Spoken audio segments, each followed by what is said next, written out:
And here we go. So here we go. So this is just an unanticipated broadcast. So I'm not sure how many people will be viewing it. So hopefully we get the views and the watch back. So this is the final stretch of the Nigerian presidential election. So the Supreme Court kicks off hearings on the elections today.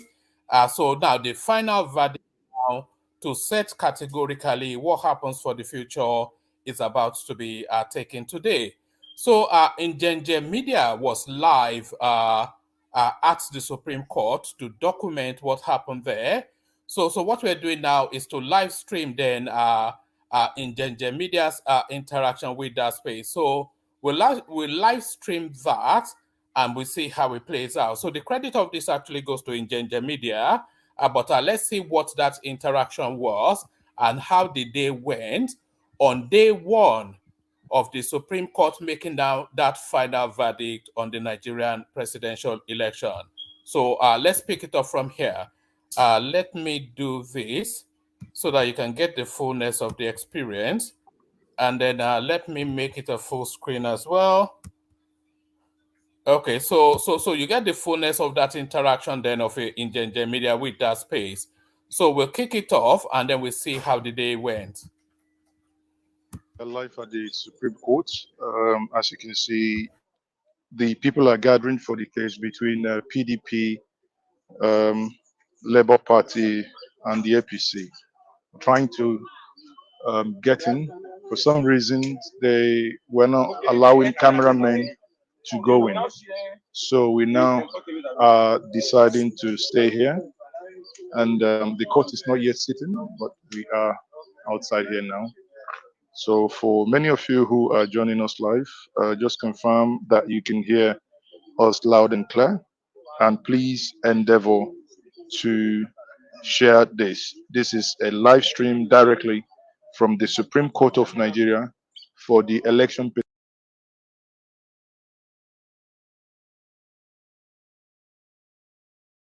And the APC, that is Shetima and Chief Bola Tinubu.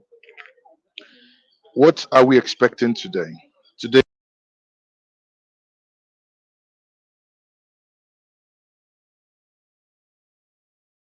So I noticed that in Genja Media has adopted that tonality that was introduced by Aisha Yesufu to their principal, and then he adopted it at that now infamous, somewhat ludicrous press conference that he had. So in Genja Media now, calling your president, Chief Tinubu. So this seems to be how the East are going to approach the next 4 years. today is not the day of judgment. It is basically for the court to hear the arguments from the petitioners and also and the defense um, from the APC as well. Once that is done, then they will eventually give a date for judgment. So for now, that is what it is. We are now live from the APC as well. Once that is done, then they will eventually give a date for judgment. So that is what it is. We will be getting you the people who are being accredited in terms of the legal or rather the lawyers. Before now, we saw Chief Emeka Etiaba, who's just been accredited and he's just gone in. And we have other people also being accredited. Sadly, there is a lot of people, especially the media, colleagues, who are not allowed to go in. So let's quickly zoom in and see and give you views of those.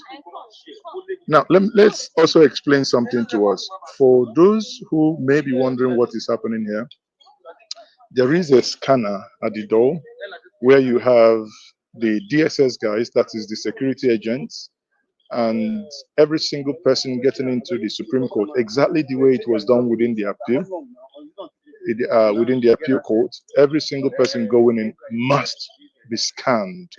That vehicle you see there is scanner. Let's show you. You see, there is where you have where they scan things like your bags, and the other side is where people obviously go in from. So, if we pan left, we'll see most of our colleagues are here, and you know, a lot of people are here.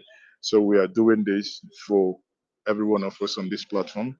And if you haven't subscribed to this platform, by all means, do subscribe and share this video. Join us live here. We are live and probably the only one live now, um, trying to tell the world what is happening here in Abuja. Let's also turn around and show you the Supreme Court. The Supreme Court is indeed a very, very wonderful place. It has a very fantastic scenery. All right, so you can look at the whole place. And these are lawyers coming in, and we have people driving in there. It's a very serene environment too. All right, so we are here.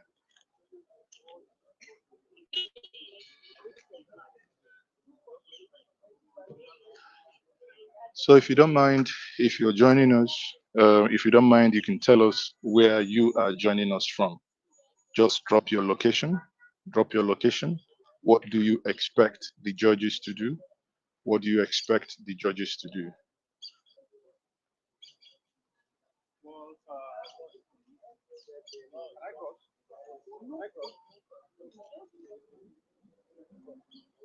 Tell us where you are watching from. Please do like this stream, like the video, and do not forget to subscribe.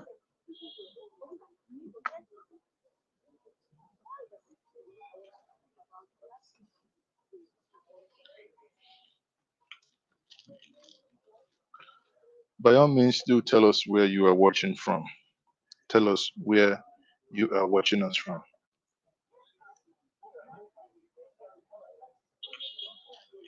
Tell us where you are watching us from.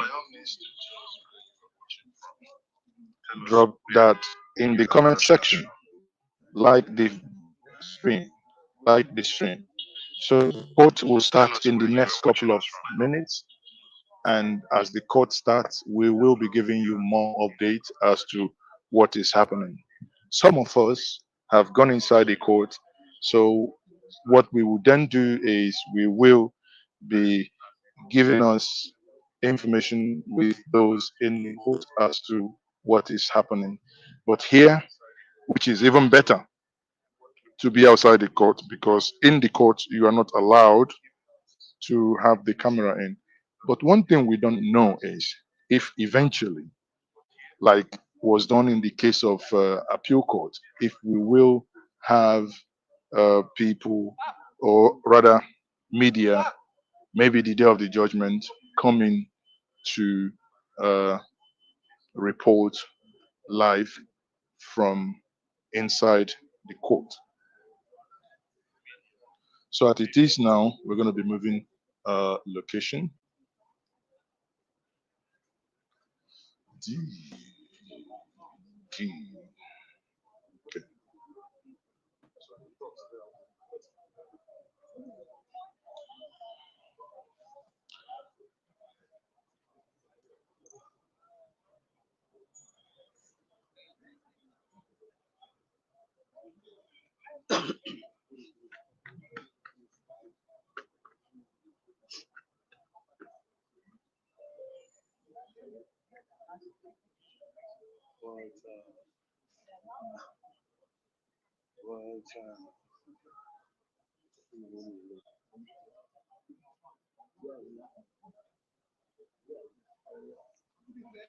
So you can see that's a beautiful scenery, and we can now see what is happening in the court now. As this is ongoing, we are taking comments from many of you. Anyanwu Mwakihe, you're watching us from the Cameroon. And we have Ade Suleiman watching us from the United Kingdom. We have Michael Chico watching from Thailand. We have Godwin Mamodu. I don't know where Godwin Mamodu is watching us from, right?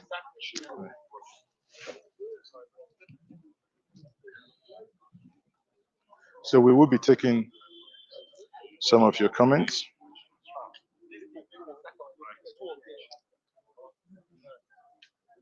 Let me go through where these people are, and obviously there is a slight commotion in the um, presentation of people. That's still not possible. Okay, so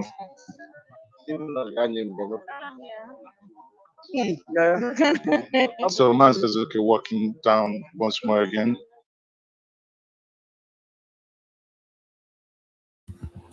I think it's actually curious the sort of security that they wrap around this sort of event. So no matter who you are, no matter how great or good or ignoble or whatever it is that you imagine yourself to be, you see that vehicle right there. That's a scanner vehicle right there. So that scans you to the skeletal level. Let me just put my cursor on it so you see what I'm talking about. You see this vehicle that I'm circling around right here? That vehicle, it scans you to the skeletal level. So everything within you, it scans it. Whatever juju you are carrying, but more to it, whatever weaponries you are carrying, it scans and identifies it. And nobody enters that building without going through that vehicle. So there's a door within which you walk. There's a walk through, not even a door. There's a walk through built into that vehicle that scans you to a skeletal level just to see the entirety of what you're taking into the Supreme Court. And nobody, not even a fly, will enter that Supreme Court without going through that vehicle. So it's just interesting, really, how security is being managed within the Nigerian space. To stay. So you can, guys, you can see me once more just to bring it clearer to every one of us. This is us being at the appeal court, at the Supreme Court. So this is us being at the Supreme Court, people. What we are doing currently is to wait. Some of the principals, we do not know if Atiku and Peter Obi will be coming in, but we have seen some of the legal counsels, legal representatives be inside the court. I'll be surprised if Peter Obi does not make an appearance at some point. He turns up even at the opening of an envelope, so never mind a Supreme Court proceedings. He knows all the cameras will be there, and we all know how much Peter Obi lost after attention. Already, so we don't know who is going to come in, but the moment they come in, we would be telling you guys who is with us here. So whatever that it is, people, just stay with us. We are here in Abuja live, and this is Mazes, okay? Here live in Abuja reporting. Like I said before, in case if you're just joining us, most of the cameramen are not allowed to go inside the court, which is a total departure from what we had from the appeal court. On Friday, as I had my live stream, I was and You see, there's an argument for both sides of that divide. There's an argument for reasons of transparency, and you know that now famous quotation: "Justice not just to be done, but to be seen to be done." So there's that argument to suggest that the camera should be let into the Supreme Court, but the sanctity and the sacredness of that Supreme Court, the integrity of the highest echelons of the Nigerian judicial space it should be allowed to act unfettered, and not feathered though, but unfettered. So it should be allowed to act unfettered, and acting unfettered is essentially not having cameras pointing at the judges as they deliberate on matters. The Supreme Court, and I was told categorically that there was no list, only to come in this morning to say that, oh, there were some few lists, but now those lists were pure journalists who had nothing to do with camera, and which many of us here find a little bit absurd. What is the essence of them just writing text? They are, Nigerians. Many of you love visuals, and this visual is what we may not be getting. But there is an alternative. We have made our case, and they've said that we may not go into the court, but we should hold on after a while that we may be allowed to go to do some takeaways from the court. But it is been more than how many minutes now, and we don't know how long we are going to wait. The court supposed to start by 9. Now we have about 29 minutes, if that serves me right. So within the next 29 minutes, we expect that the court will start. But I can tell you categorically that we haven't seen any of those principles coming, be it from the APC, the PDP, the APM, or the Labour Party. For clarification here, this case today, um, it's a joint sitting. That means it has the APC, the PDP, the Labour Party, and the APM. So they are going to make their cases. They filed their appeals and to the Supreme Court. Now, orally, they were going to make their representations.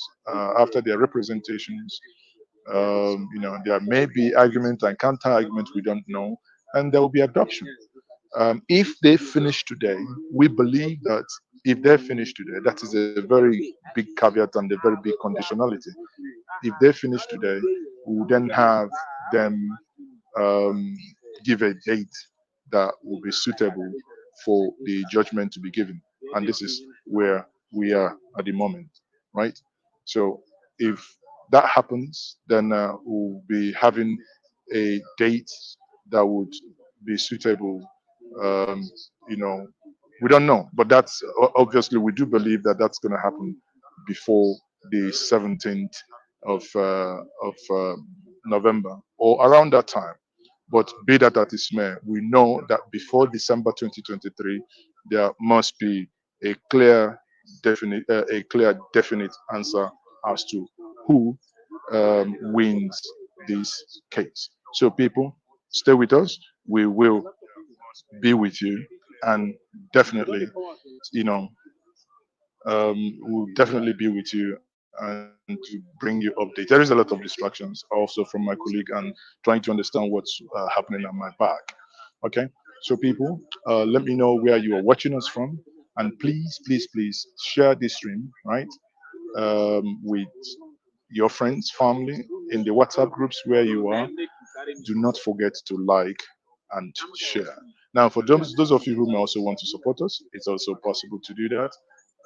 You can use the super sticker or the super chat to do that. We do appreciate your support. Thank you very much. We'll not go off. We will still be here until we can update you as to what is happening. So I am still Mazes, okay? For now, going behind the scene as usual.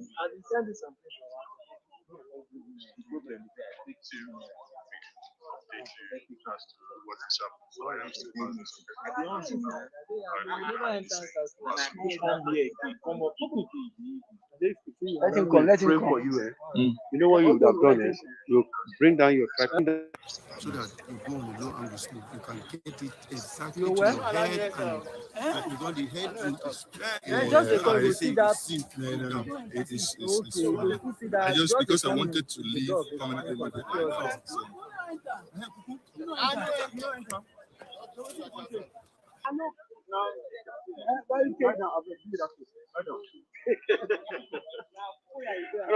I know.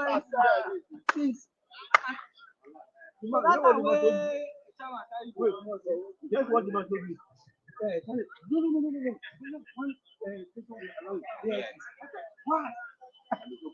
So people, you may be hearing the voice, or rather the voices of my colleagues at the background. So what you what that means is that many of us here are not happy, right? Be it from channels, from AIT, from Danger Media, from TVC. We are all outside here, so do not think it's an Danger Media thing.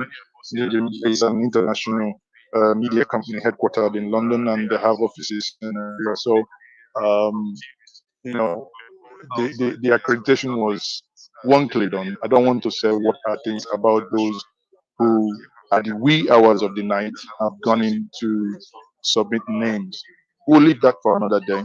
So tomorrow we will help to ensure that this does not happen, because on the day the judgment will be delivered, we will definitely um, sort these things out. And they have apologized, and we don't need to take whatever happened now public, but just bear in mind that some things are happening here. So let me take some of you who are watching us as also where you're joining us from. So we have Diamond watching from Belgium, and we have Michael Chukujelu watching from Philippines. Um, Best Peace is watching from Germany, watching from Tasmania, Australia. Best Peace, thank you guys, thank you guys, thank you. We'll keep bringing you the best. Just keep show us some love. Keep liking it, like the stream, like the video, and share with others.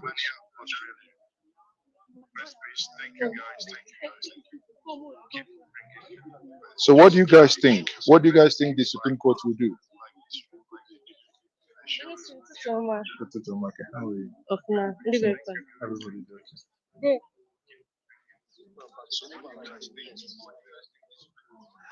Okay, I'll have Odile watching from London, and we have Height Walk watching from Ghana.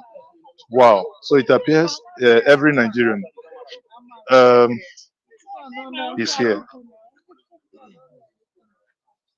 Would you mind speaking to us? Over so I'm live. Hold on. Sorry, I have just stated. I have one of the legal team from Mr. P2B, whom you know very well. That is Otopubu. Otopubu is one of the lawyers here, and let us ask Otopubu what we are expecting.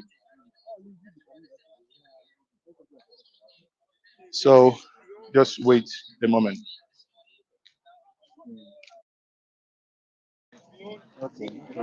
Oh, precious.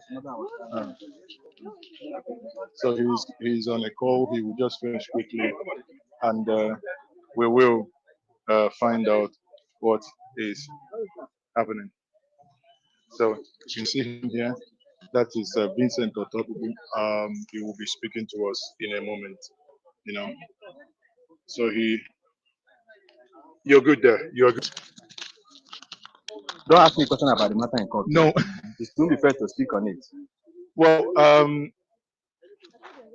uh, Vincent Otobubu, Yes. one of the legal representations of the Labour Party. Bone crusher. Oh, the bone crusher himself. Yes.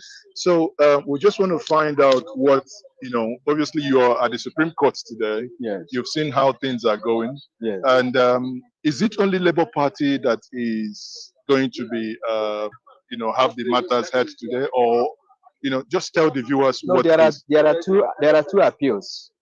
One from Labour Party and the presidential candidate, His Excellency Mr. P2B, and the other one from Alhaji Atiku Abubakar and his political party, the People's Democratic Party.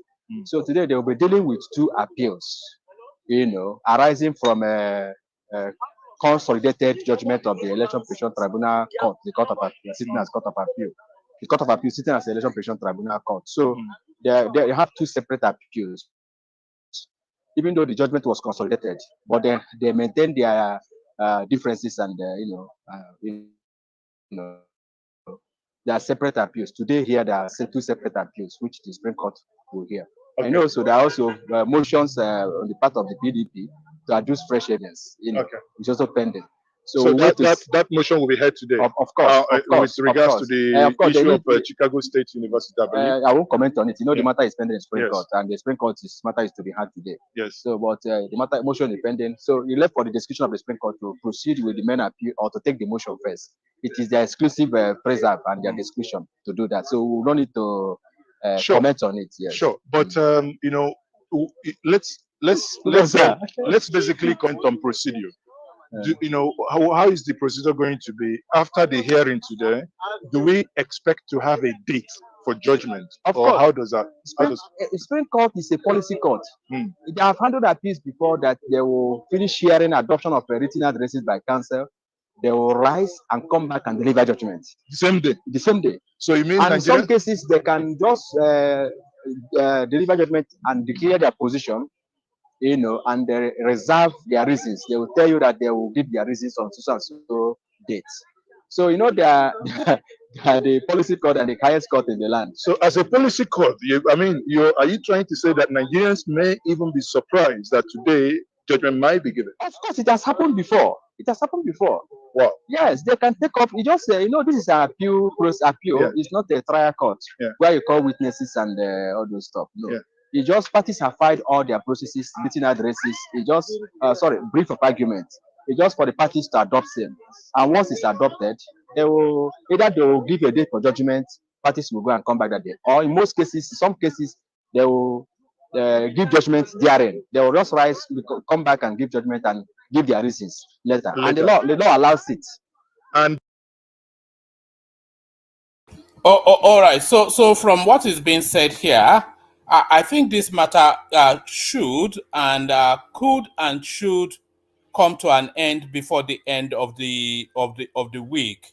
So before the end of the week, we will know either the unlikely possibility of Tinubu being kicked out of office, but the more realistic probability of Tinubu being affirmed as your president for the next 4 years.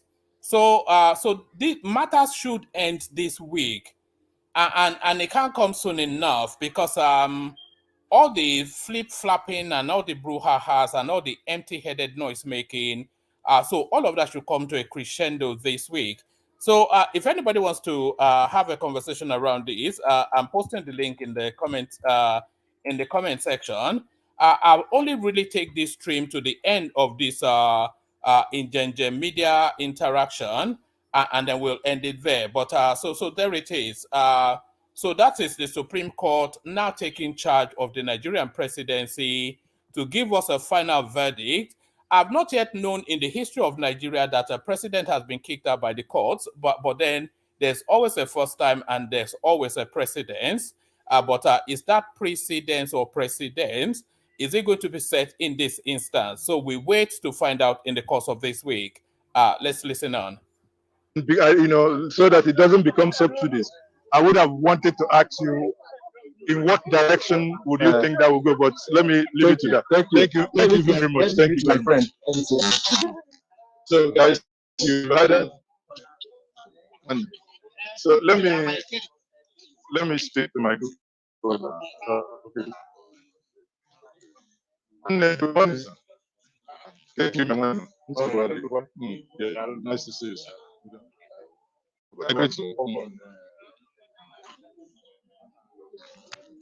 Violent person. You're a violent person, so come and speak the violent spirit.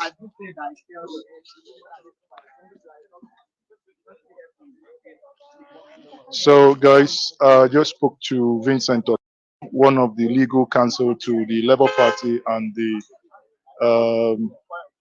he made it very clear that we should not be surprised if judgment is given today, that it has happened before, and obviously you heard that from him. But we are hopeful and are still watching out what is going to happen. So here you can see, I believe, the DG of Federal Radio Corporation, or is it that is okay, Mr. Okechukwu there? That is the one on red. Sorry, sorry, Osita Okechukwu. Yes, the one who is on red there. You can see him there. So normally, you know that he is of the APC and he has come to give moral support to the APC. But as it is now, it appears he also was not allowed access into the court. Hence, he is hanging. Maybe they might use some powers from above to get him to get inside the court. So, people, it's getting interesting. The die is almost cast, and we are here live at the uh, Supreme Court of Nigeria in Abuja, where the matters of election petition tribunal will be heard.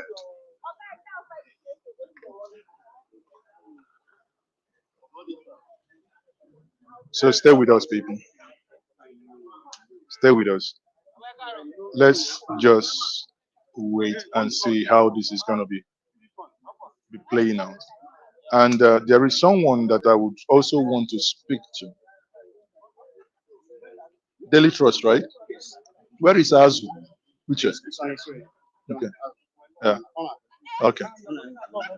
Okay. Is his name there in the list? No. Wow. So, guys, you know, I understand this is Atiku is wasting his time, Pastor Ebubechi. I don't think it is wise to say that anybody is wasting their time. You know, let me see if Mr. Osita will speak to me and people. I'm not quite sure if wise is the right adjective. Clearly, there are circumstances under which you can describe that some people are wasting their time. And very much a lot of this Supreme Court process is just really to fulfill all righteousness. This is what a lot of people believe. And crucially, a lot of people actually believe that the people going to the Supreme Court, they also hold this belief as well. It's just essentially to fulfill all righteousness. Even in his best day of the week, I don't imagine that Peter Obi or Atiku Abubakar imagines that the Supreme Court will upturn an election that was legitimately fought and won and then hand it over to them that the people had rejected. So therefore,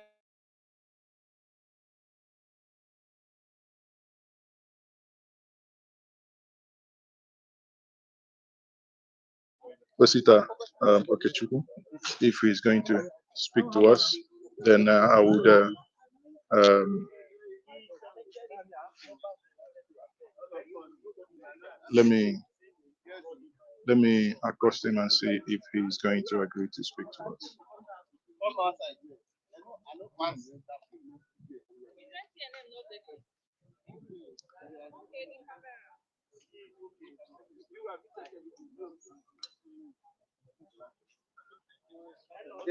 Vice President. So we are going to get people to speak to us. So just hold on with us. Is it the vice president coming in? So we now have the vice president of the Federal Republic of Nigeria. No.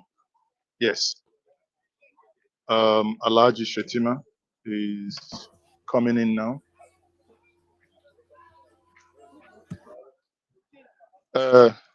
Oguche, Kekimesa, Igekwitu 9. I'm live. So if you don't mind, let me quickly mic you. I just landed.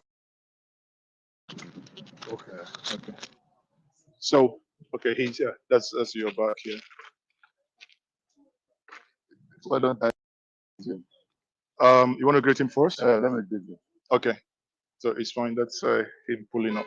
Please let me greet you. Okay. First. Well, that's his car over there. That's his car over there. They are just stopped again. The police are trying. Okay. Okay. So people, he says he wants to welcome Shetima before he can speak to us. That is where we are. You know, to some extent, I think I'm actually happy that we are where we are at this moment without necessarily being inside the court. So this is, I think it's Femi Bajabiamila that is coming now. And that's Ribadu and Femi Bajabiamila. So people, that's Nehu Ribadu and Femi Bajabiamila. But as usual, you can see the security are just running already to. So the scramble you see there is to tell you that the great and the good are starting to arrive. So the National Security Advisor Nuhu Ribadu and Femi Gbadabiamila makes an appearance to support their government's push against this goings on.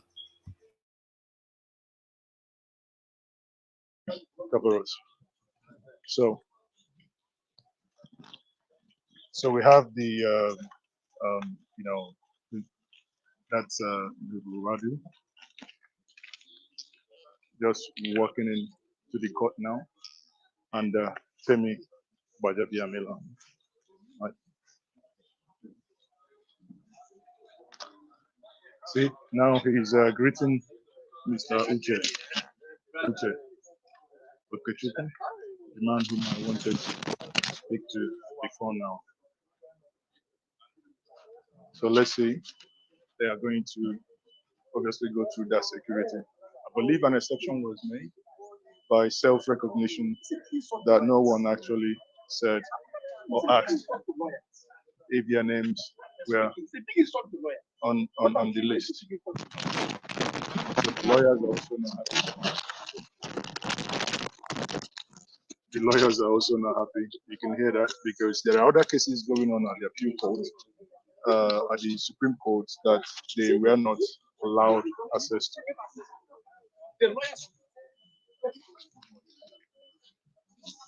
So when them, so we can. Let's get by the side here. Okay. At least let me. It's fine here. Let me get. No, I'll put. I'll put it back.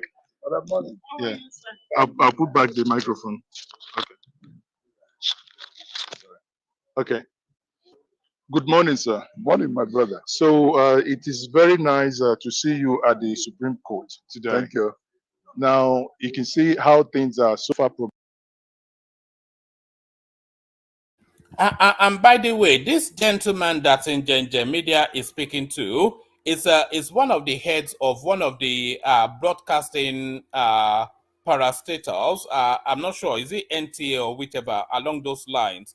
But he's also a Southeasterner. So this is a senior Southeasterner functionary of the Tinubu administration coming to lend support. Progressing, and we just had the Femi Bajabiamila and Nihu Ribadu working. You are also of the APC, and what are you expecting, and what is your message to Nigerians who are watching you live now?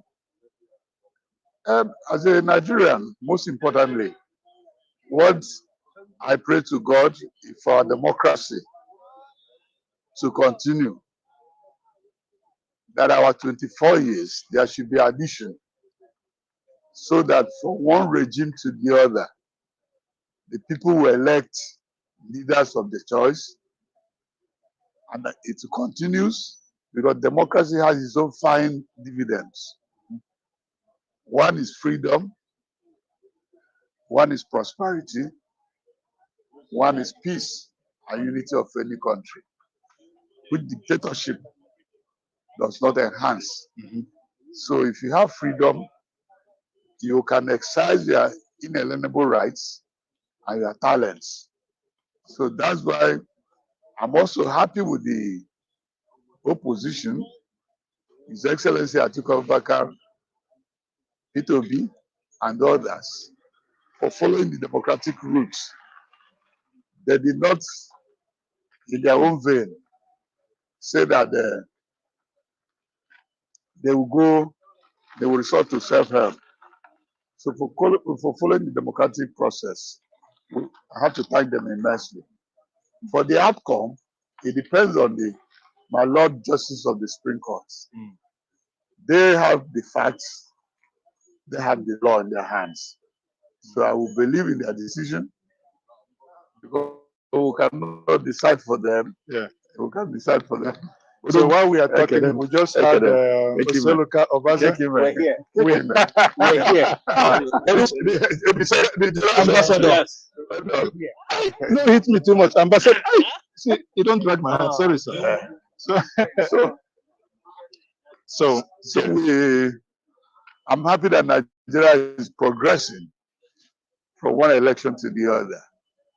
Nobody will doubt that from 1999 to date, that there are no improvements made. For those improvements, I thank the Nigerian people. I thank Almighty God. you know, sorry, but you just mentioned about improvement, but many Nigerians would actually disagree with you that the 2023 election wasn't necessarily what Nigerians were promised. I mean, we had promises of having an electronic transmission, which eventually, from the argument in the Supreme at the appeal court appears to be, oh, INEC had the right to decide how they will conduct the election, which is a total departure from what they were promised to Nigerians. And Nigerians are saying, especially the young ones, because we speak to them, we are on the streets, and they're saying, if this is how election is going to be conducted moving forward, that they will stay away because they do not see any reason why they should engage, and probably their right and their will not be reflected on the outcome. I don't think they are correct. You don't travel the baby with the bathwater. Yes, there might be some flaws. I think that is somewhat of a ridiculous argument that Indian media is presenting to this guy, by the way, that the young people, and I'm not quite sure where he canvassed that opinion to reach that conclusion, that the young people are saying, if this is how elections are going to be conducted, then they will stay away. So I think people, like his guest, they are happy for the young people to stay away so that they will continue to rule over and govern you in perpetuity. So this ridiculousness that, we're going to stay away, but there will always be a government, and that government will always have a say over how you live your life. So the ridiculousness of it that young people, who constitutes a young person in Nigeria even, because young is an ambiguity within the Nigerian lexicon, but this ludicrous argument that young people are saying, oh, if this is the way it's going to be done, we will stay away. Then stay away now. And then say Tinubu is 70, you are complaining, you will have a 90-year-old person governing over you, and it will make decisions that will affect your life. So don't participate because you are too young and too funky to be part of politics, and then let people that you feel are not fit for purpose continue to govern over you. So a non sequitur, that sort of a narrative. But where did the media even canvass that opinion is the wider question. But that does not mean to tell me today that we are over 10 governors who ordinarily, if they say they want to go to the Senate, it is a conclusive matter, could not win their constituencies. And you tell me the election had not improved.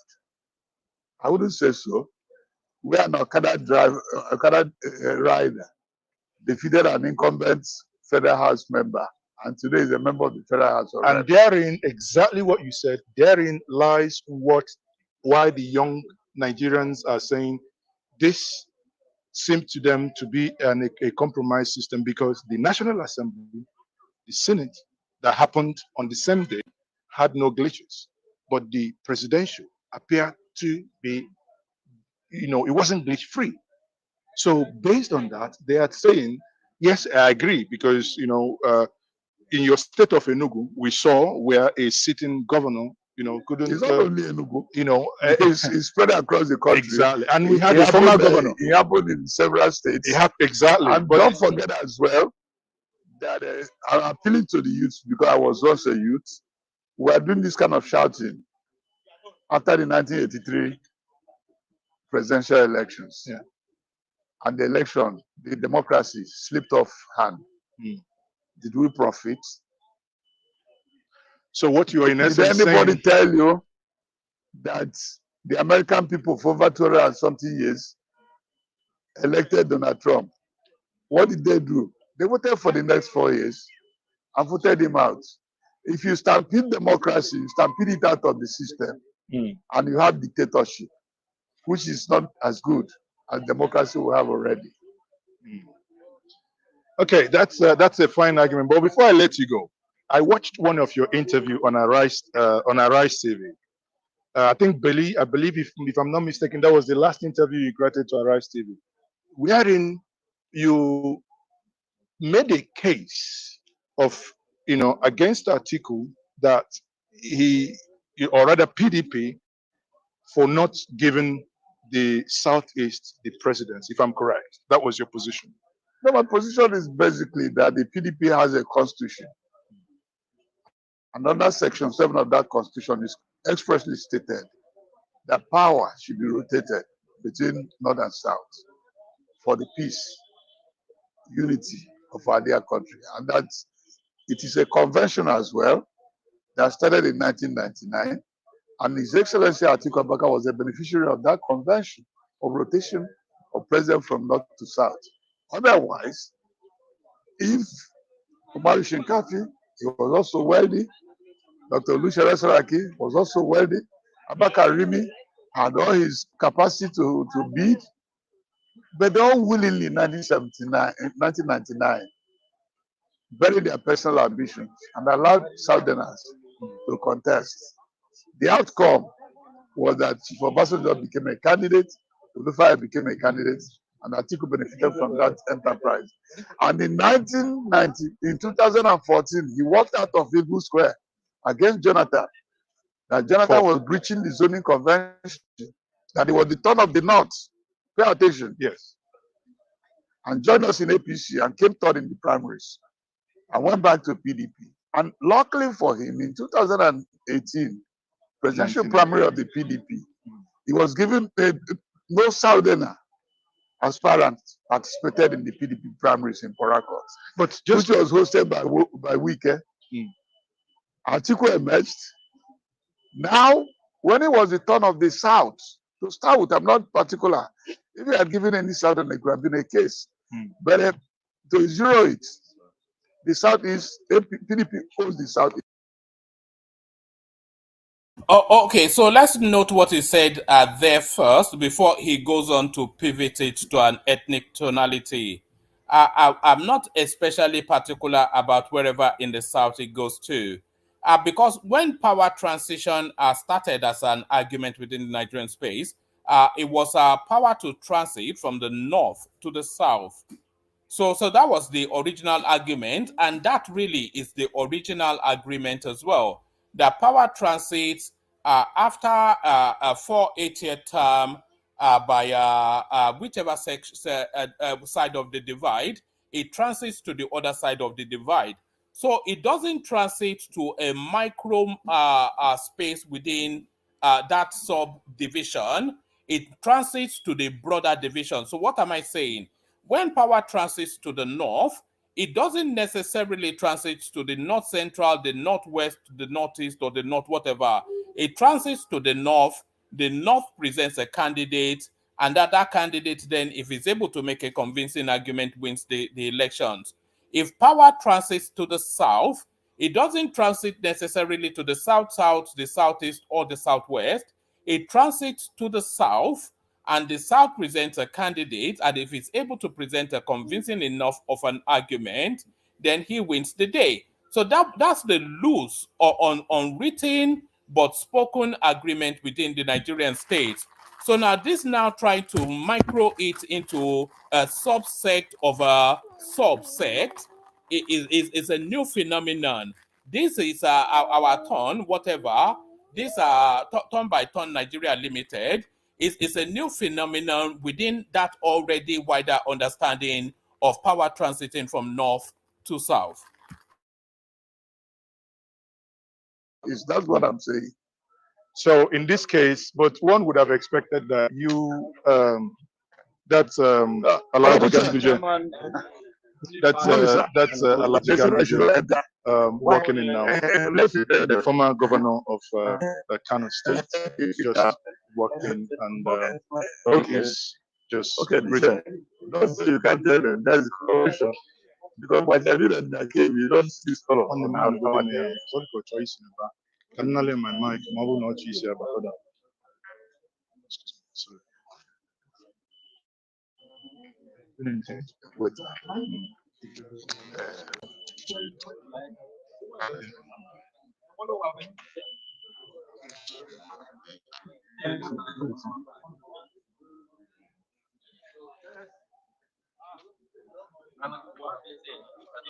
Okay, so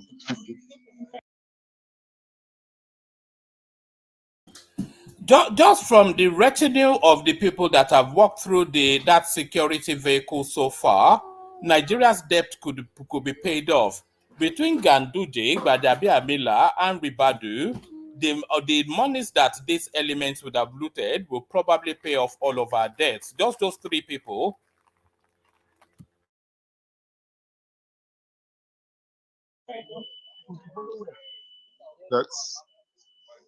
that's Nigeria.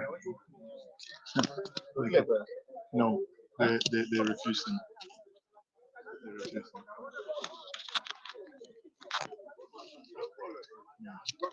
Man, thank you very much. Thank you. Thank you very much. Thank you. Yeah.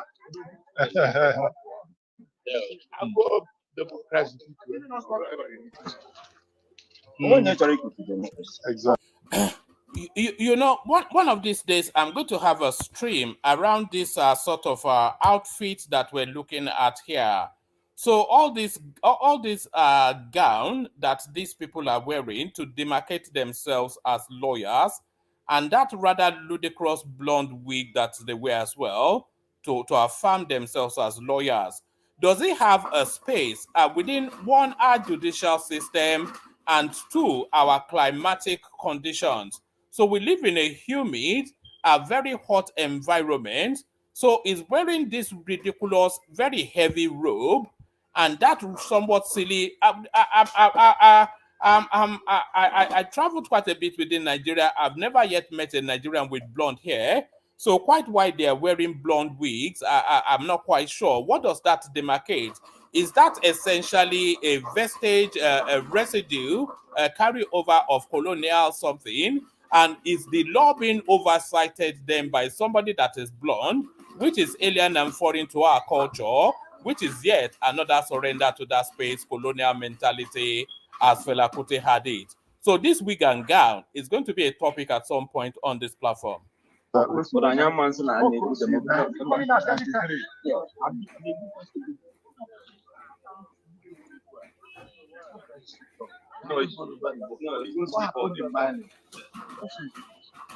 not saying it's impossible.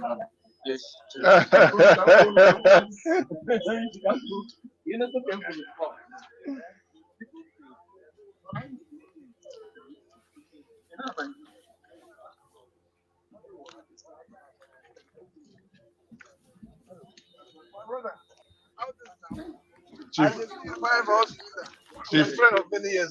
Chief Ahmed, how you doing? Artist now. I do. I like you. Yo. That's one good one. I just come off like my friend, my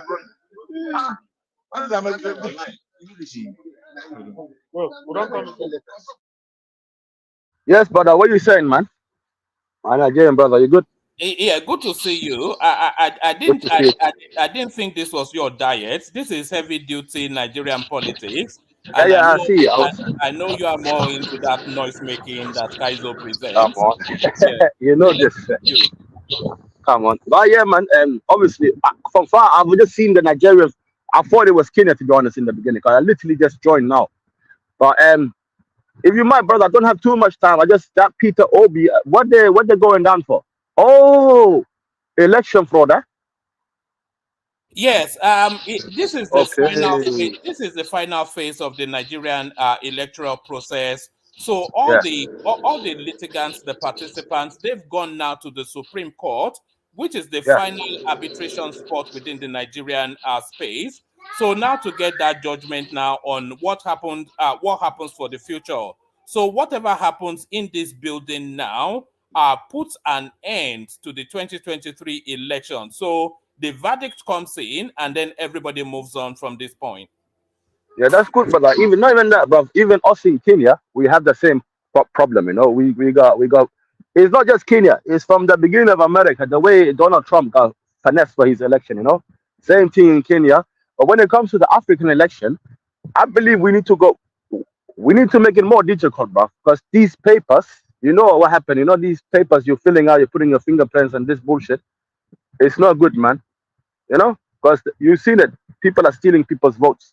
It's so easy, you know. Especially first of all with this Tinabu. What's called Tinabu, yeah. But we all know, but this guy is he's a known ex-drug dealer in Chicago. You know what I'm saying? Him and his family made millions and millions of dollars from selling drugs. So, bro, like there is no moral in this guy. His history is already out there. He's got no moral capacity to be leading a whole nation of 200 million people. You know what I'm saying?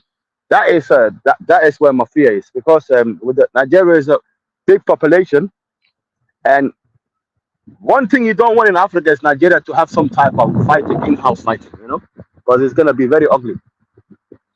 That's all I'm gonna say. You know. So Oh, all right. hopefully, man, they All right. kick him out. All right, brilliant. Well, hopefully they don't, because then that will create a mess. But it's just really interesting to see how the outside sees us now. You've just taken it for granted now that Tinubu is a known drug dealer and all of these things that you said. But that's how the narrative has traveled. But let's continue.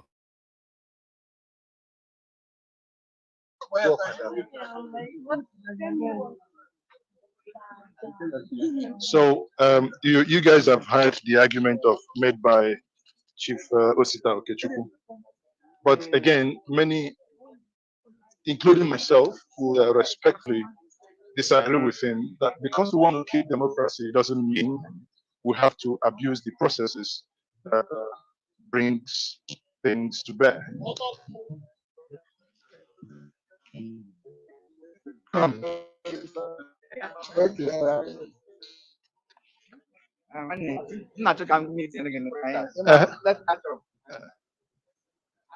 I'm live, so if you want to speak to me, you come live.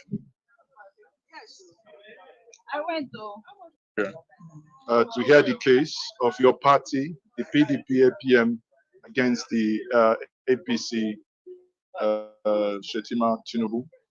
So, what's your impression so far, having been here? You can see that the security is extremely tight here. And do you think that the government is afraid of something? I think the security is under the executive. It's not the control of the CGN or the judiciary But they can make a request. They can make a request, but anything directly that comes that directive for approval must come from the executive. And that's why we want to avoid something like state capture, practice space, in the sense that we must have this litigation, this litigation head and dispense with before any person should be sworn into government. It will allow for free hand. It will allow people to have confidence in the process. And if you look at what Jega said, Jega clearly said that things that must be done. And these are the things we'll be crying out even while Jega was in office, that the appointment of the INEC chairman should not be done by the president. And that's why we come with Justice Way panel, where they say this commission should be unbundled to have different facets, that those who will be responsible for political party registration should be different. Those who will be responsible for election should be different. Those who will be responsible for managing delineation and other activities of the commission should be different. And there should be a commission that will be responsible for electoral violence. So no, sorry, let me stop you there. Doesn't it appear absurd for you to hear Professor Mahmoud Jega say the things he said? Because while he was in office, I understand during the time of was it IPAC and CUPP, you guys worked closely with him. So why those things he's now speaking about now? Why didn't he implement them? I think that's part of the fear that the executive has so much control and interference over those commissions, because they are the appointing authority, and they are the one who also approve. Yes, I get their money from direct light charge today from the CBN directly, but it's not as effective as should be. There must be proper strengthening. What the fear is that If he's saying it because he's out of office, the person there now, Mahmoud Jega, will also say things after office because they are afraid. They don't have they believe that the executive has overbearing authority over the actions of the commission because they appointed all members of the national commissioners. All members of the national commissioners are appointed by the president. The chairman himself is appointed by the president. All right, so we had this debate now that they are having on the screen. We had this debate just about 2-3 sessions ago that the executive, which is to say the presidency, should not have the responsibility of appointing the INEC board or chairman. Because it's a self-defeating ideology. It's a self-defeating process. So just for the benefit of people who may not understand what's being spoken about, the INEC chairman, INEC is the body that superintends the Nigerian elections, and the sitting president appoints the chairman and the board of that INEC. So if the sitting president appoints the person that is going to organize elections for his re-election, or if he's completed his 2 terms for the continuation of his party institution, then he's more likely to appoint somebody that is sympathetic to that agenda than not. So already there is a fault line there already that stymies any possibility of a free or fair election. And that is where the narrative is. And this is what this man is talking about. And this is what a former chairman of INEC, Atiku Jega, came forward to propose to the space as well. That the responsibility for appointing the INEC chairman should not be vested in the hands of sitting political situations, because sitting political situations will want to self-perpetuate, and that self-perpetuation will skew at the sort of person that they are appointing to that position. So that's the conversation going on.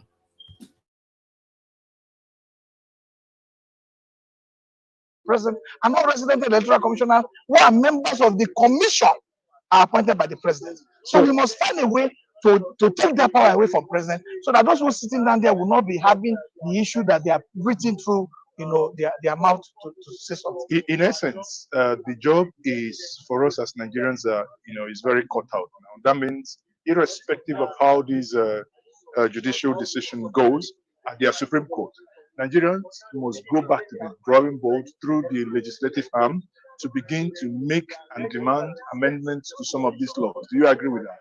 It is very important. All right.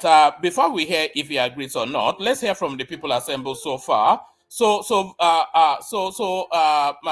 Maxwell, Vin, good to see you. So now today is now that final stretch of the Nigerian presidential election. The Supreme Court sitting, even one of the lawyers speaking to us earlier told us that they could even within today make a decision, but certainly within the course of this week, we are anticipating that that decision will be made. So what is your expectation of this Supreme Court sitting, Vin? Good afternoon, one man, and thank you for having me. I don't see anything positive coming out from this Supreme Court, because if you look at what has gone past, especially in Imo State, between Ihedioha and Hope Uzodinma, you will see the handwriting on the wall. There is no way the Supreme Court would overturn what the election tribunal, has ruled already. Nigerians will just live in hope and hoping that things will come out. Looking at the president himself, that I suspect that is going to be, returned. That man has no pedigree. That man has no integrity in him. The actions and the behavior, informations coming out on his behalf has rendered Nigerians all over the world, some sort of, being mocked. Nigerians are being mocked all over the world. Someone who was convicted of, illicit drugs opted to pay $460,000 in order not to go to prison. and many other things that they, that we have seen that has come out. Someone who said that he went to school when the school was not even established.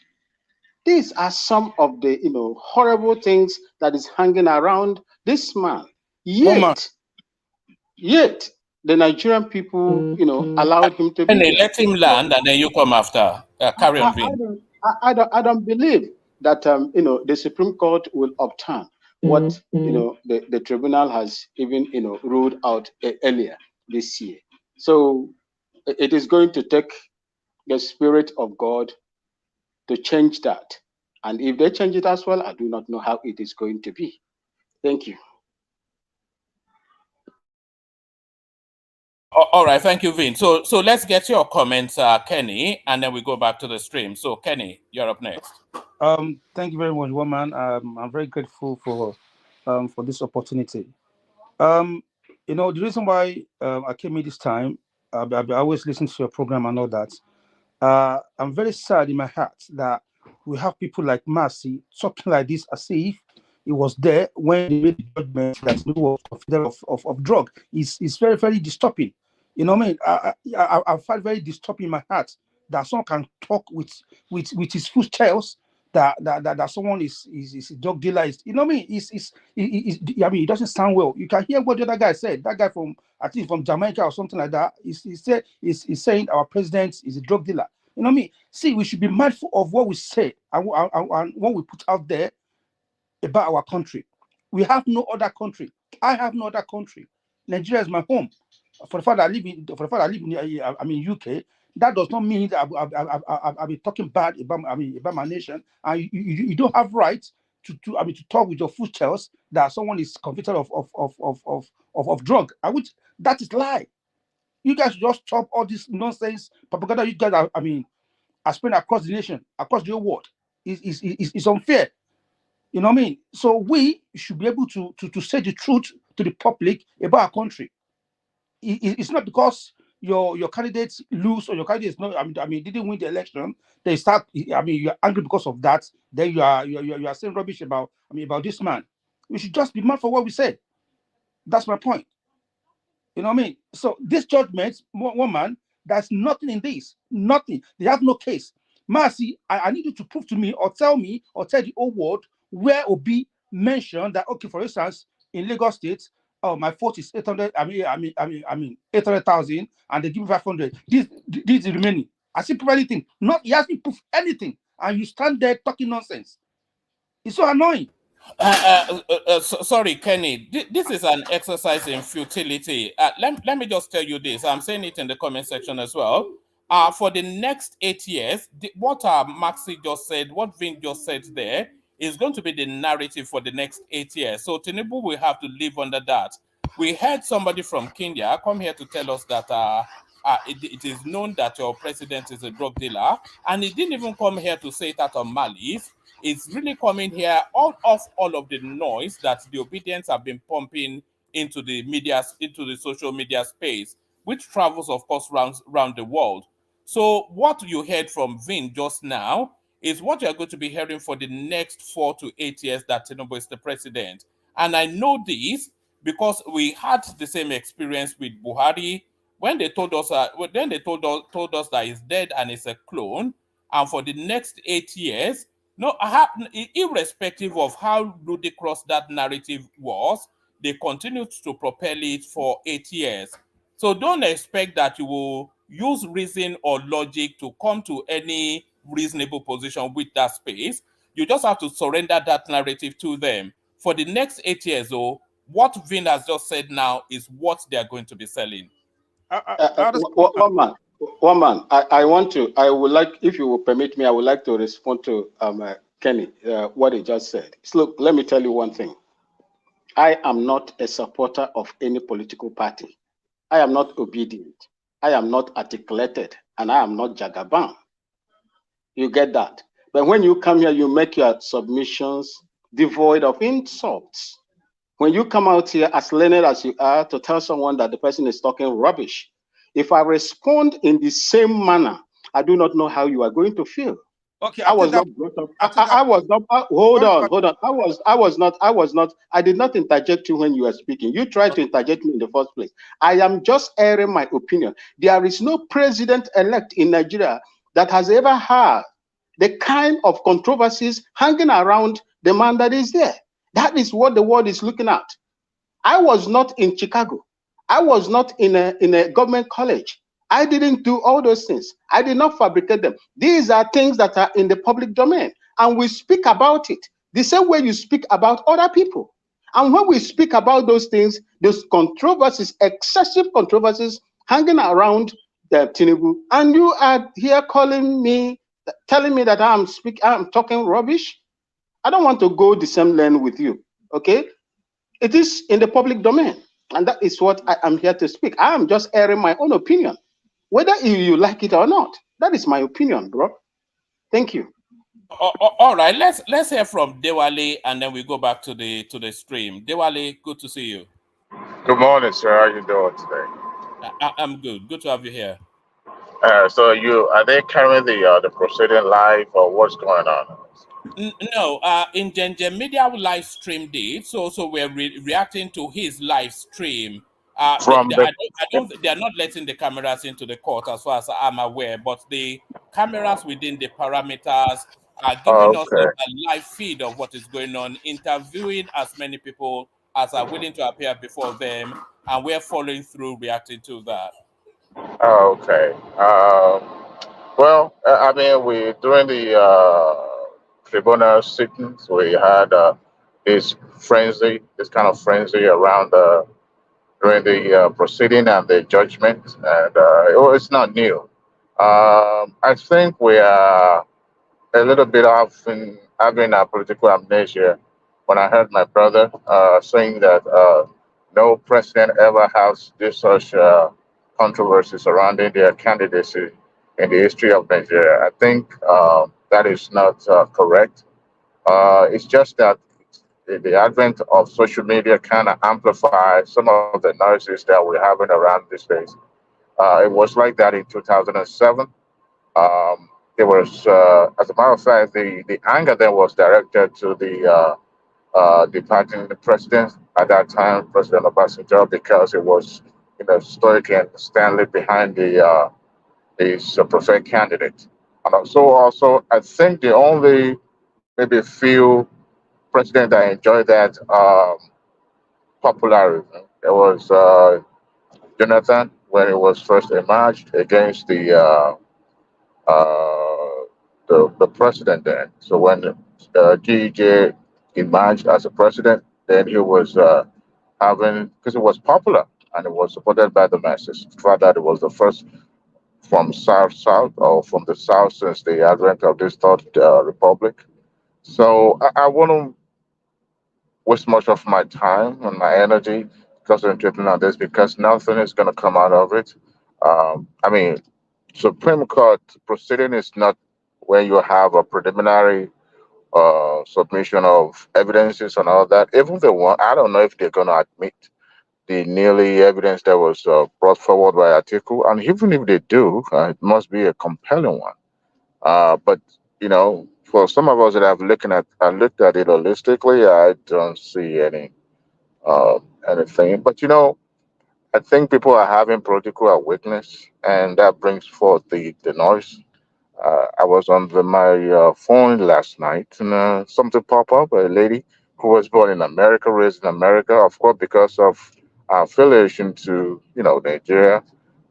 It was she was involved in the same agitations and noise and all that. I won't waste much of my time.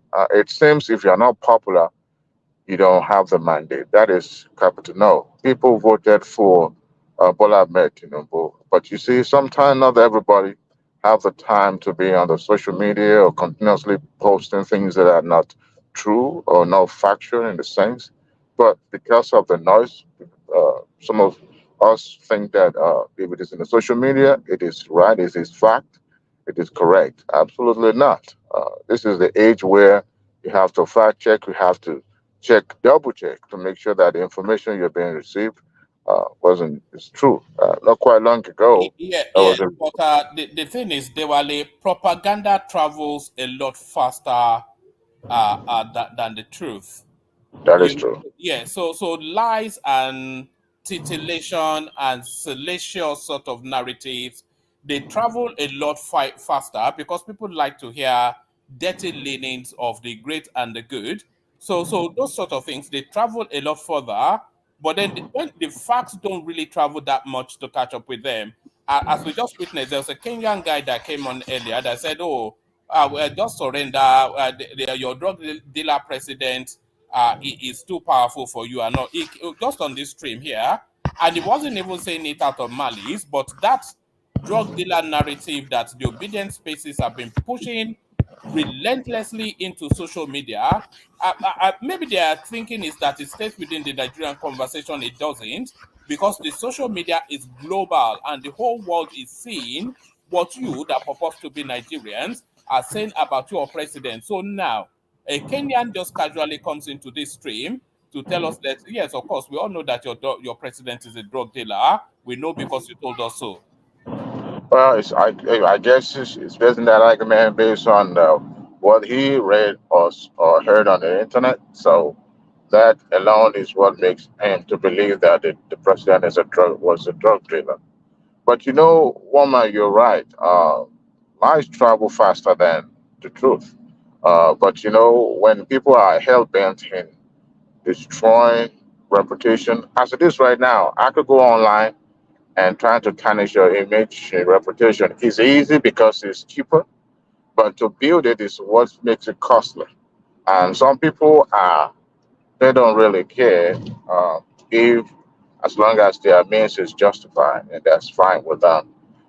Before you call somebody a criminal, a drug dealer, if that person has not been convicted, has not been tried, and then you assume that that person is a criminal, then you could be liable. Could be liable. Anybody can be sued, even on this show.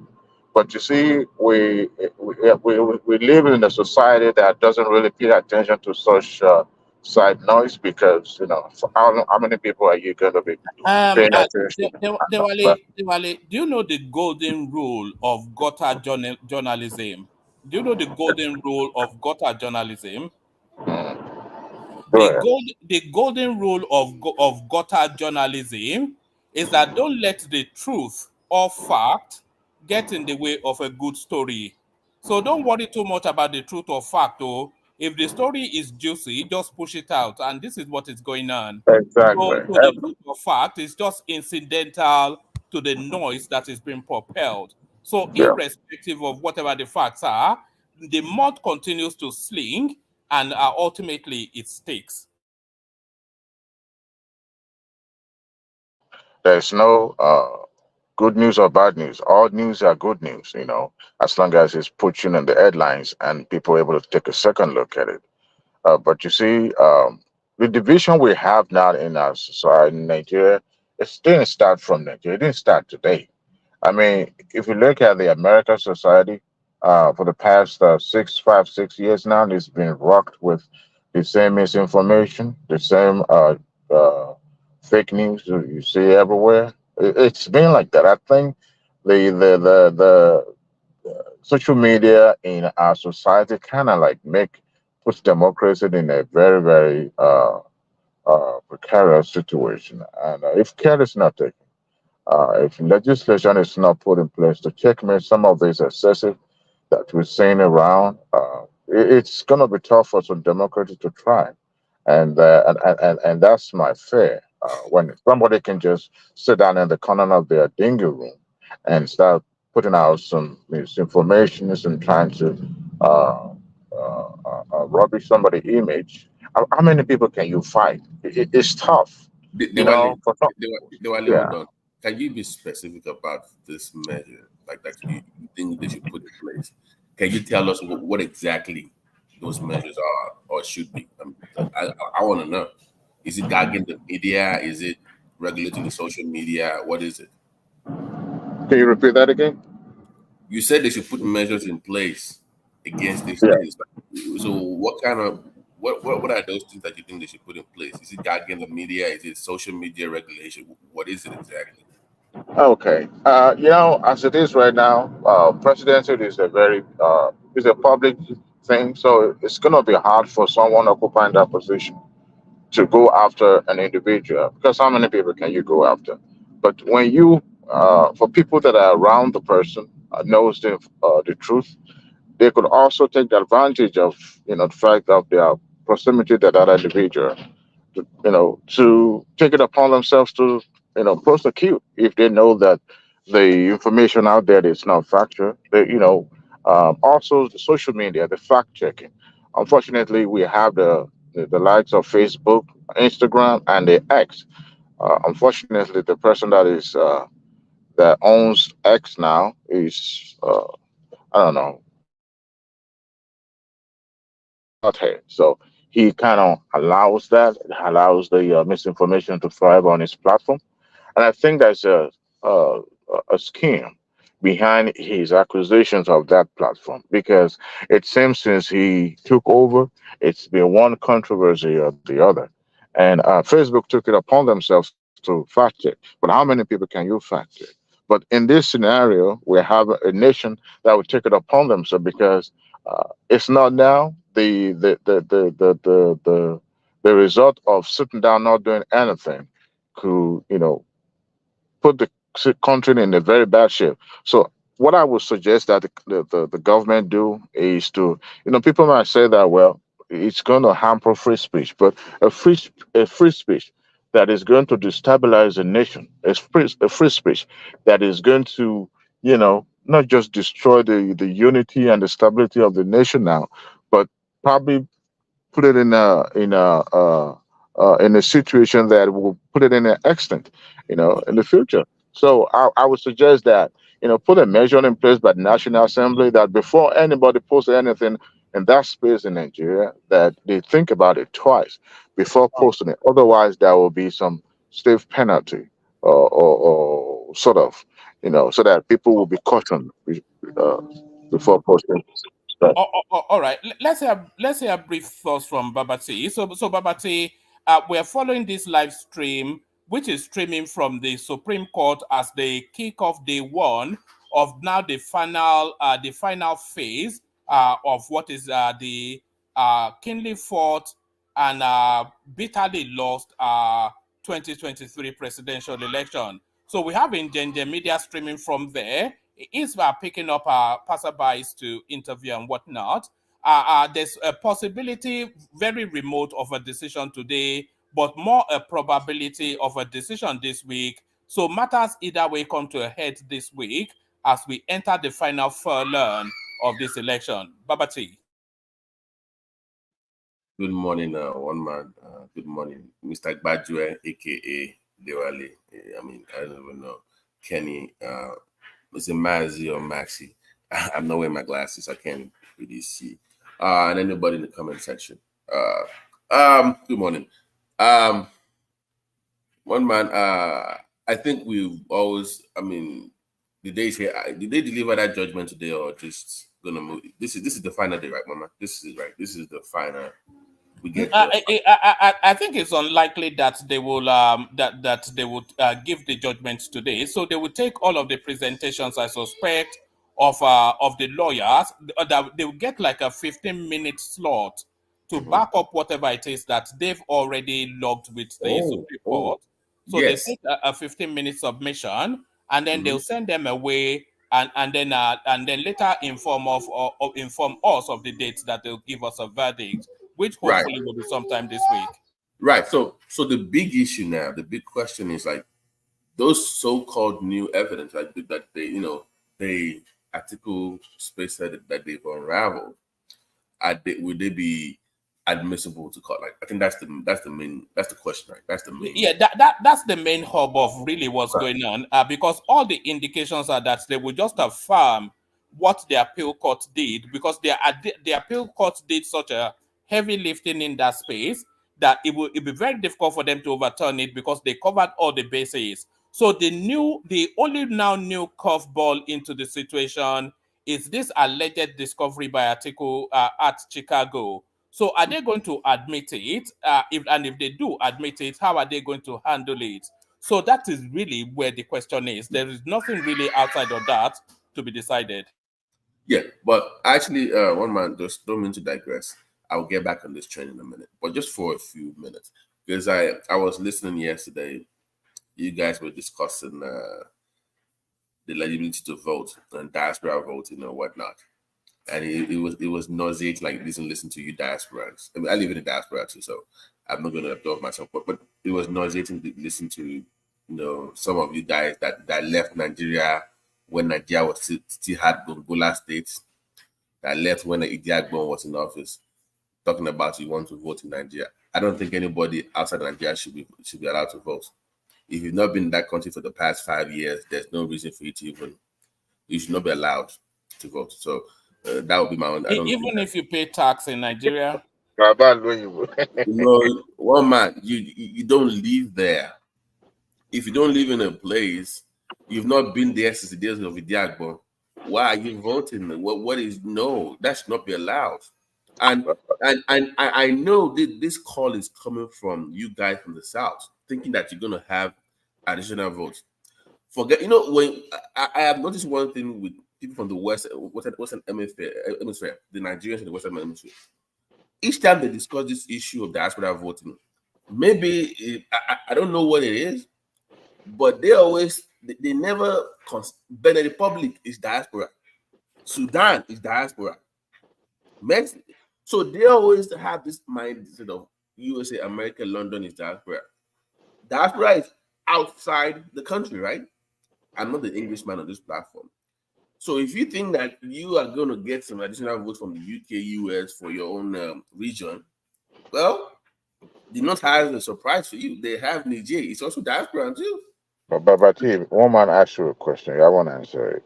What's the question? He's saying that all if they are paying taxes, they have company, they employ people, they're doing, one leg here, one leg there.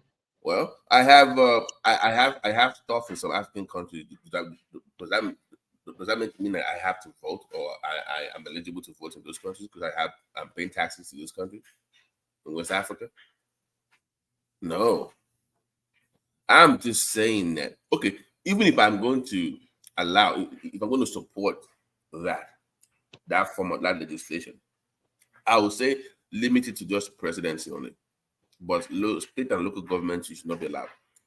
Presidential, and you must have. I think they're limiting. I think that is the proposal that is limited. And one more, you must have visited the country at least 3 to 5 years prior to that election cycle. Don't tell me you've not been to Nigeria in the last 25 years and still want.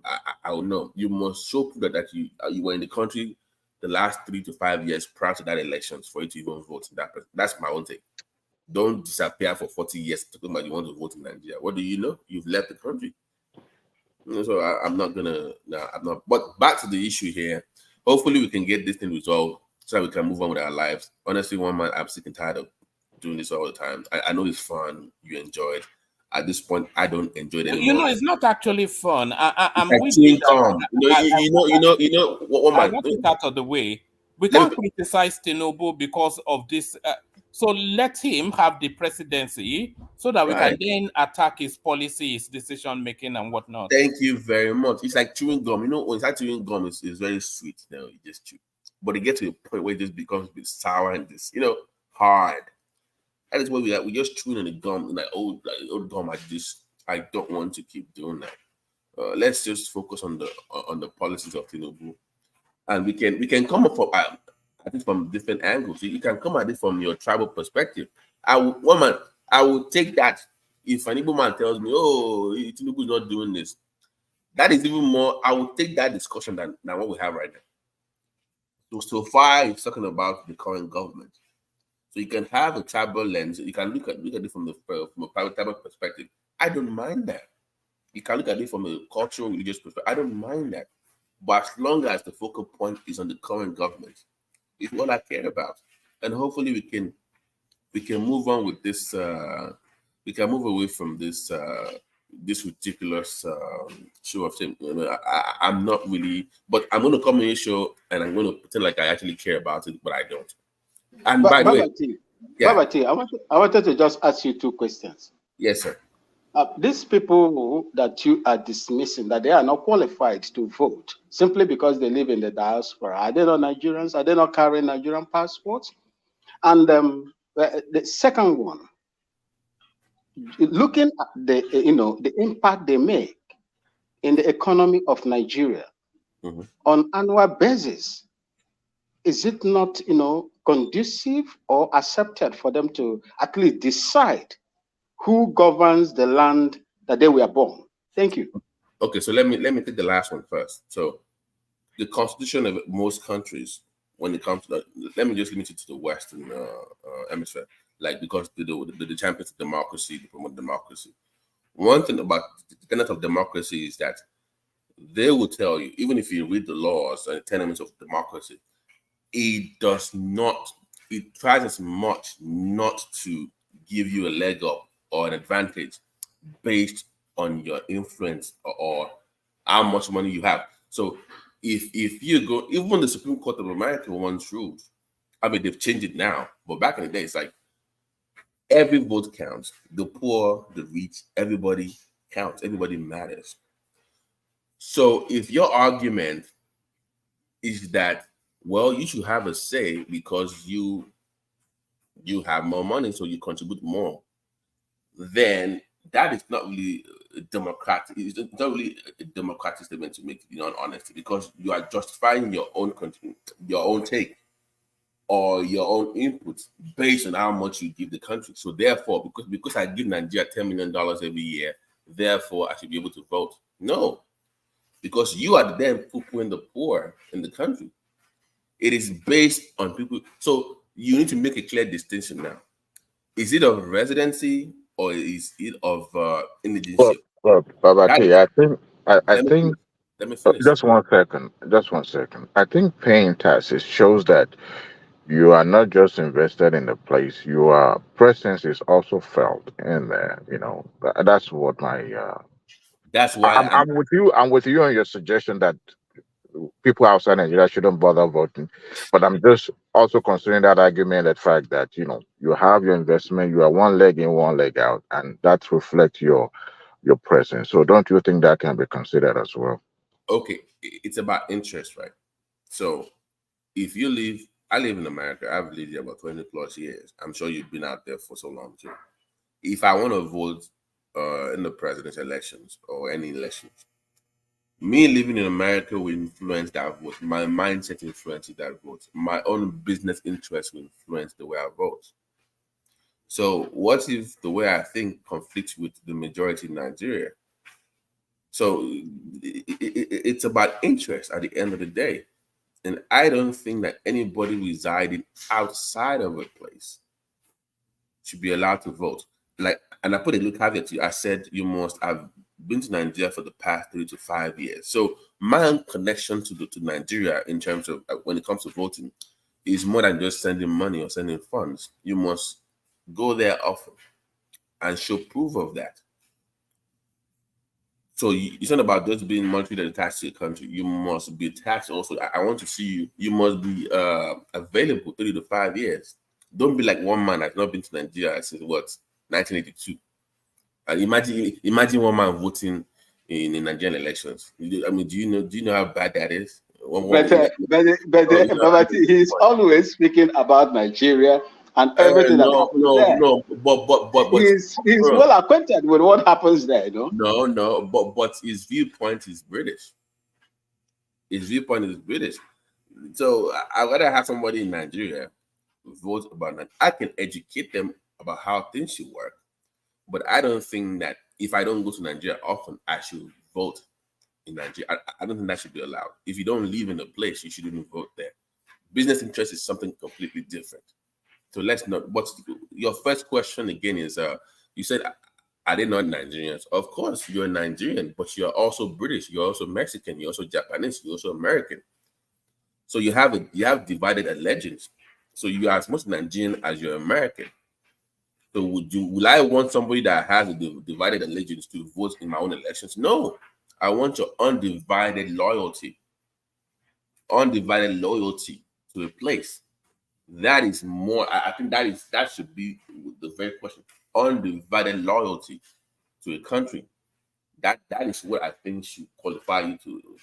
I mean, and if you have to even sidetrack that or bypass that, you must visit that country often, 3 to 5 years prior to that election to vote. That would be my own take on that. But this idea that I'm going to allow you to vote just because you have a Nigerian passport. If I have kids in America too, they will be getting the Nigerian passport in a few years.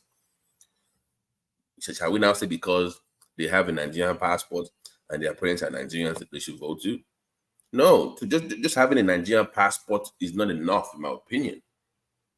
It's not enough because you can get a Nigerian passport by virtue of your blood. So that's even good. One man has kids, I have kids.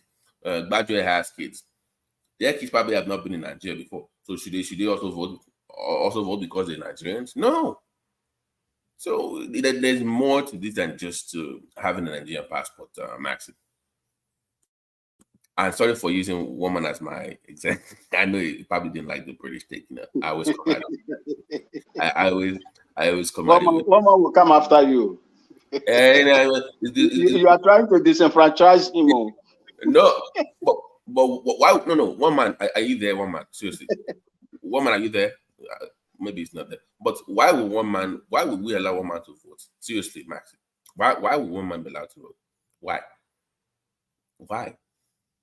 No, seriously, no, seriously. But one man is well acquainted with even more than those that are living in Nigeria. You know that. You see, no. But Max, see, that's the issue.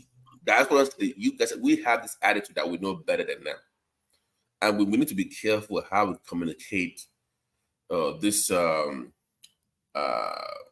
There's this need for Nigeria to evolve clearly in all aspects, economy, politics and stuff. So if I think I know better, I have to be careful of how I communicate that to Nigerians back home. So we always talk like we talk above them as opposed to talking with them, having a conversation with them, having experienced how things work in the West. So if I want to educate you about something, I don't talk down on you. So it's how you communicate those improvements, the need for improvement, I mean, is very important. So when you say one man knows more than people in Nigeria, you've already turned off, you are annihilating those Nigerians. They will not even listen. Once you say that, they will turn you off. Etano Shababati. It's not one man. You can't even let me have that. You have to take it back. It's not Etano. One man. Maxi, one man left during Diagmo days.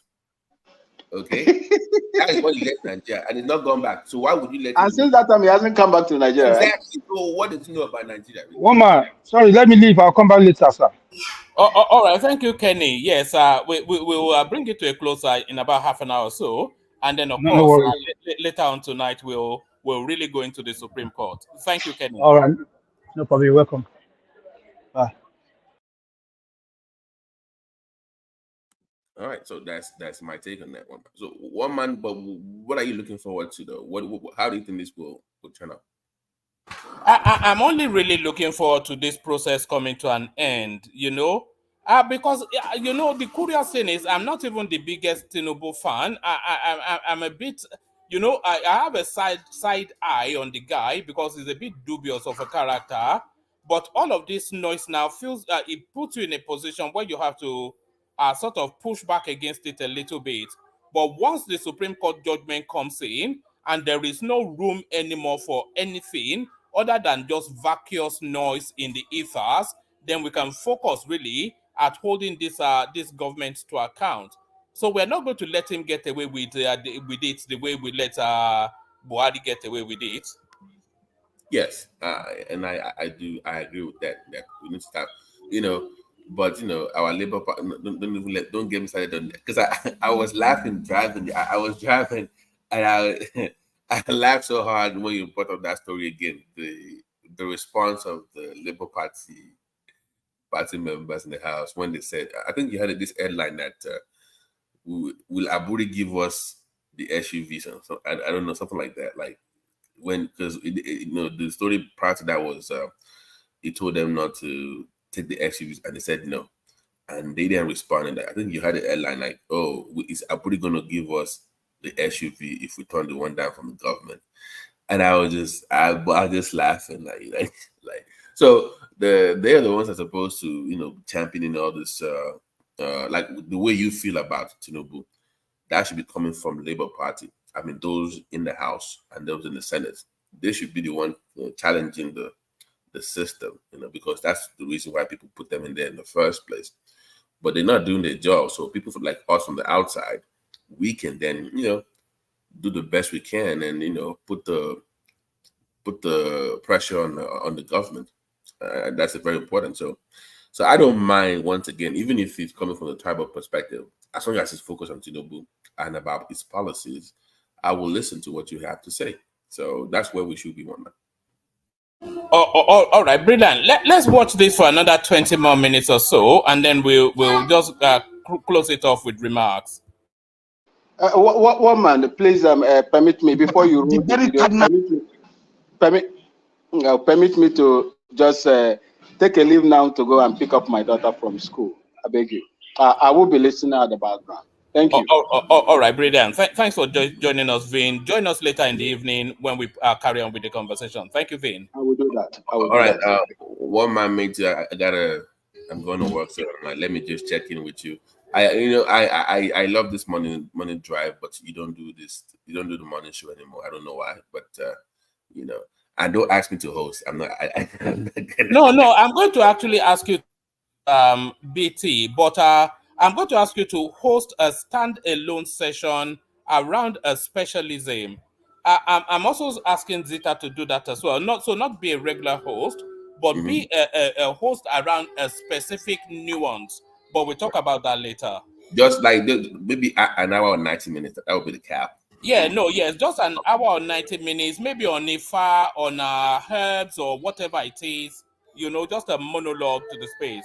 And by the way, let me congratulate the platform. I was on the road, so I thoroughly enjoyed the debut of Doopsy show on your platform. It was a breath of fresh air just hearing the ladies talk about. I actually enjoyed the show. Just to let you know. So hopefully she comes back, and maybe is it every Sunday now that she'll be hosting that, Doopsy? It will be. Yeah, that was okay. So we'll talk. All right, let me run. Thank you. All right, thanks, BT. Things that Nigeria must do first is to make sure that the commission itself is unbundled. The commission is overburdened. I can tell you this because I've worked Unbundled in what sense? Can you give me some more light? is not. I'm not the first person saying this word. It was established in the Justice Tuwe panel report. And if you look at what Justice Lemu election violence report also says, is that the commission is responsible, as I speak to you, for political party registration and management. The commission is responsible, as I speak to you right now, for election conduct. The commission is also responsible. In the commission I mean INEC is also responsible for trying electoral violence. And that's why you see none of these things INEC is getting it 90%. No. I mean, it was election and INEC been tried successfully for electoral violence. Because even when you try to try that, you now find out that those attorney generals of the state who belong to parties that usually commit violence, we bring what they call not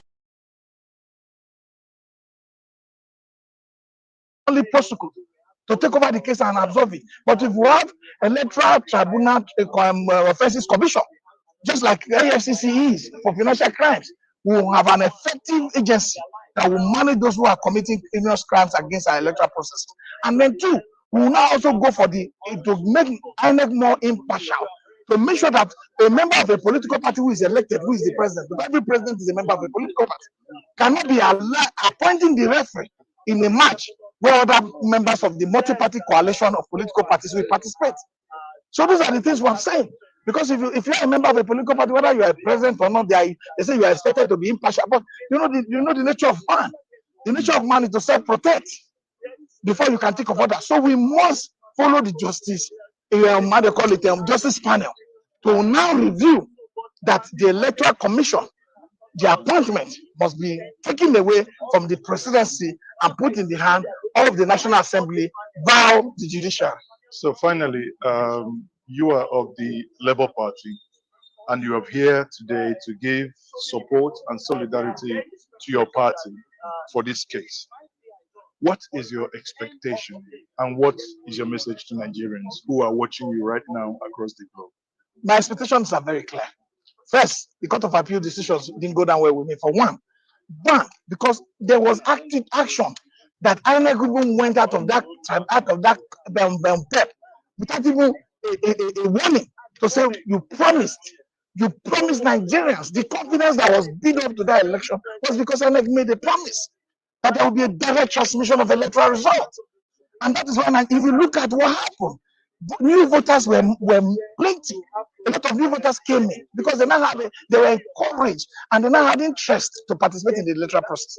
Because people were not, there was voter apathy because people believe at the end of the day, INEC will announce the result of their own. That is their perception. But INEC now came up and said, no, don't think like that, come and participate. And we will do live transmission of results. We will do live reporting, and you can even access it as individuals and citizens of this country anywhere in the world from the portal we have as Beavers. So you leave it from Beavers, snap it, take it to IRA. That promises was made. Are you not telling me that as a father, I'll make promise to my children, I will now go back on it, and I will be so courageous without being ashamed that I've failed? There must be consequences for failed promises. So, in essence, Nigerians must start the process of trying to institute a legal action against the INEC chairman. The INEC chairman made promises and failed. It's obvious. Even the mouthpiece of INEC at the time, Festus Okoye, also made promises and failed. So we can't live as Nigerians and be telling ourselves lies and be living in the illusion that one day things will get better. It's an elusive sense of thinking that when we wake up, people who are put in public trust, to work in the interest of the general public, we take decisions against the general public, and we keep on praying. The prayer without action is eventually not going to take us anywhere. And finally, do you foresee a breakdown of law and order, perchance that the decision of the Supreme Court does not go the way many Nigerians who came out to vote expected that it should be? I don't want to take it. A lot of prominent Nigerians have said that the election was compromised, taken from Jegaward, that the electoral system, that the truth must be said, that wasn't, the true reflection of a free and fair, credible election. And when you look at Section 38, Section 39, Section 40, and Section 41, you find out that the fundamental principles that govern democracy, freedom of expression, freedom of movement, and all these things are entrenched in that constitution. So any attempt that people feel displeased by whatever decisions of government or whatever decision of any agency of government, and decide to want to peacefully protest, to be able to state. All right. So Simba, good to have you. I know you've been trying to get in all the way through. So Simba, so the final phase now of 2023, we started in February. We're almost in February next year, but hopefully before February next year, we will now know with some clarity who is going to govern the Nigerian space for 4 years. So hopefully in the course of this week, we will know what the final verdict is. So this is Credits in Gengen Media, streaming live from the Supreme Court in Abuja. But what are you expecting to come out of that building behind the man in the blue kaftan? Okay, thank you, woman. Okay, I was trying to come in there earlier. Maybe you sent a wrong link, so the thing was not actually getting through.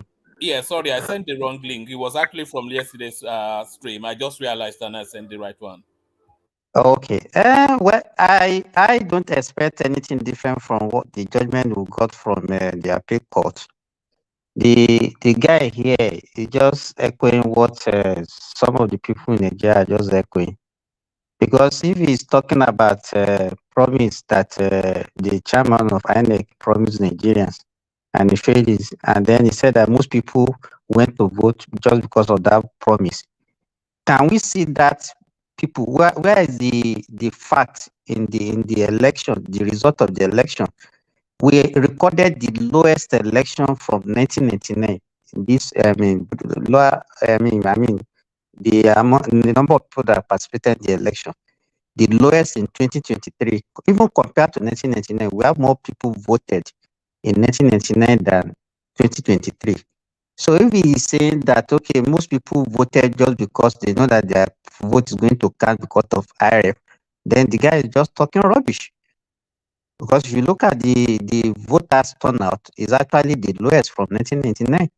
So it's just a rubbish. So whatever they is talking about, I don't expect anything different from the appeal court judgment. So that's what I'm expecting, because even the new findings from the CSU that Atiku is pursuing is not likely that it will be accepted, because how do you think that they can now use that one to now nullify Tinubu? Because it's not, Supreme Court is not a fact finding court to go and now be finding, well, okay, how true it is that he forged his certificate in a CSU. So it's not something that they can actually accept it. So whatever they are pursuing over that is not likely to see any light of the day. So and based on the appeal court judgment, I don't think there's anything tangible in their petition that can change the outcome of the judgment that we were expecting, differently from what will go from the appeal court. Are you pleased that we are now at this phase of it? Because this now brings it to a conclusion. And are you in anticipation that there will be some sort of a reaction, hopefully not a violent one, from the obedient space, if and when at the end of the week the Supreme Court affirms the judgment of the appeal court? So what's your anticipation of the aftermath of the decisions to come out of the Supreme Court? One man, nothing will happen. Nothing, no violence, no protest. Because if you see what is happening now, is the tension now is even less than what we experienced before the immediately after the election and before the appeal court judgment. So, but if you look at it, the tension now is not even about, it's not about the judgment. The tension in the country is the economic situation. So, and I don't think, even if Atiku or B is in the helm of affair, I don't think they can actually do anything to the economic situation of that country, looking at the time that the present president has actually spent. So the agitation in Nigeria now is not about who about the election. The agitation is about the economic situation of the people of Nigeria. So even if there's going to be any violence or any protest, it's not going to be from the outcome of the petition. It's actually going to be triggered by the economic situation of the country. So that's what I feel. And so, because if anybody is actually peddling lies that majority of Nigerians voted for the opposition or voted for Obi, and because the outcome of the election is not in favor of Obi, they will go to the streets. I don't think that person is telling the truth. That is not going to happen. So don't expect any violence. And then, in anticipation of the judgment, also, the government of the day will actually put security in place, and they will not allow any kind of protest or violence to take place in that country, because that is not going to help that country for now. All right, brilliant. So this pretty much comes to a close this week. How quickly are you anticipating or even hoping that this judgment will come in? So maybe by tomorrow, definitely no more than midweek Wednesday, because like I said, all the heavy lifting has already been done by the appeal court, and the only decision to be made is around this CSU thing. If they are admitting it, what conclusions are they coming to? If they are not, then it's even quicker for them to come to a decision. So do you anticipate then, or are you hopeful that by Wednesday, this matter should come to a head? Then the obedience have a big blowout on social media, make their final noise, and then we move on. One man, I think they have 3 months for this to execute this Supreme Court case. As against, I think they have 3 months. As No, I don't against think 6 they have months. 3 months. They have to finish it by the 5th of November. The whole cycle has to end by the 5th of November, which falls, I think, on a weekend. So they can either, at the least by the 6th of November, which is the next working day, or really by the 3rd of November, which is the working day prior to this. But the whole thing has to end by the 6th of November. Definitely, that means that you should be expecting the judgment by next week, maximum. That is because they can't deliver the judgment on the weekend. So it has to be before the 5th, which is going to be during the weekdays, and that is going to be within the next week. I don't even know why they delayed the hearing till this time, since the court judgment has taken place more than a month ago. So why they wait till this time? Well, maybe because they don't even have any, just to hear their petition. I mean, whatever they have, whatever case they have against the judgment, for them to hear, and then maybe we should be expecting the judgment by next week.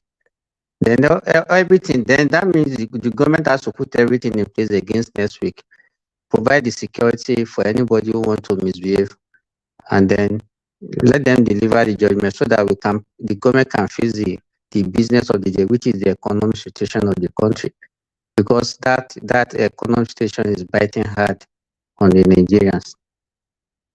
All right. So the real one of the big decisions, of course, to come out of this Supreme Court process is to give status to Abuja once and for all at the presidential election space. So, for the purposes of elections, presidential elections, does Abuja have the status of a state or not? Or is it a standalone that somebody has to win outrightly before they become president, or get 25% off? So that's the question that has always vexed the electoral process, but that decision to come in now. Exactly. In fact, if there is one reason why I wanted that judgment, I mean, this petition to get to the Supreme Court, is that case of Abuja, so that once the Supreme Court made that judgment on that, then it becomes a law. And so that means we have put that one to rest. So in the next cycle of election, nobody will be going to court just because of this kind of case. So to me, I think it's one of those things that this Supreme Court judgment can actually help us to settle, so that will not be, because if you remember, even in 1879, something like that, and the so-called tutor whatever came out that time also. So by this time around, if we have laid that one to rest with this Supreme Court judgment, then it's going to be one of the landmark things, so that all the doubt, all the questions about the status of Abuja based on election, one man, not the Supreme Court cannot pronounce Abuja to be a state. Abuja can never be a state. But based on the election, they can determine the status that Abuja will assume for election purpose. And once they determine that, it becomes a law. So I think it will put that one to rest, and nobody will be talking about it again. All right, Simba, let's watch a few more minutes of this, and then you give us your final closing remarks, and then we'll wrap it up. So let's just listen to a bit more. That their right must be given the due attention that is required. It's within the ambit of the law. And that is welcome. Thank you very much, Mr. Peter Ame. Thank you, Chief Peter Ame. Once more. Thank you. Thank you. Can't continue like this. Nigeria should not be built on what is not working. Abagamba. Babu's everybody now. Mazi Chuks. Mazi Dixon Irebu. Mazi Namdi Irebu. It's better you call the Mazi Namdi Irebu. Before we finish the Namdi, other people may have thought it's a different one. Anyway. It's all right.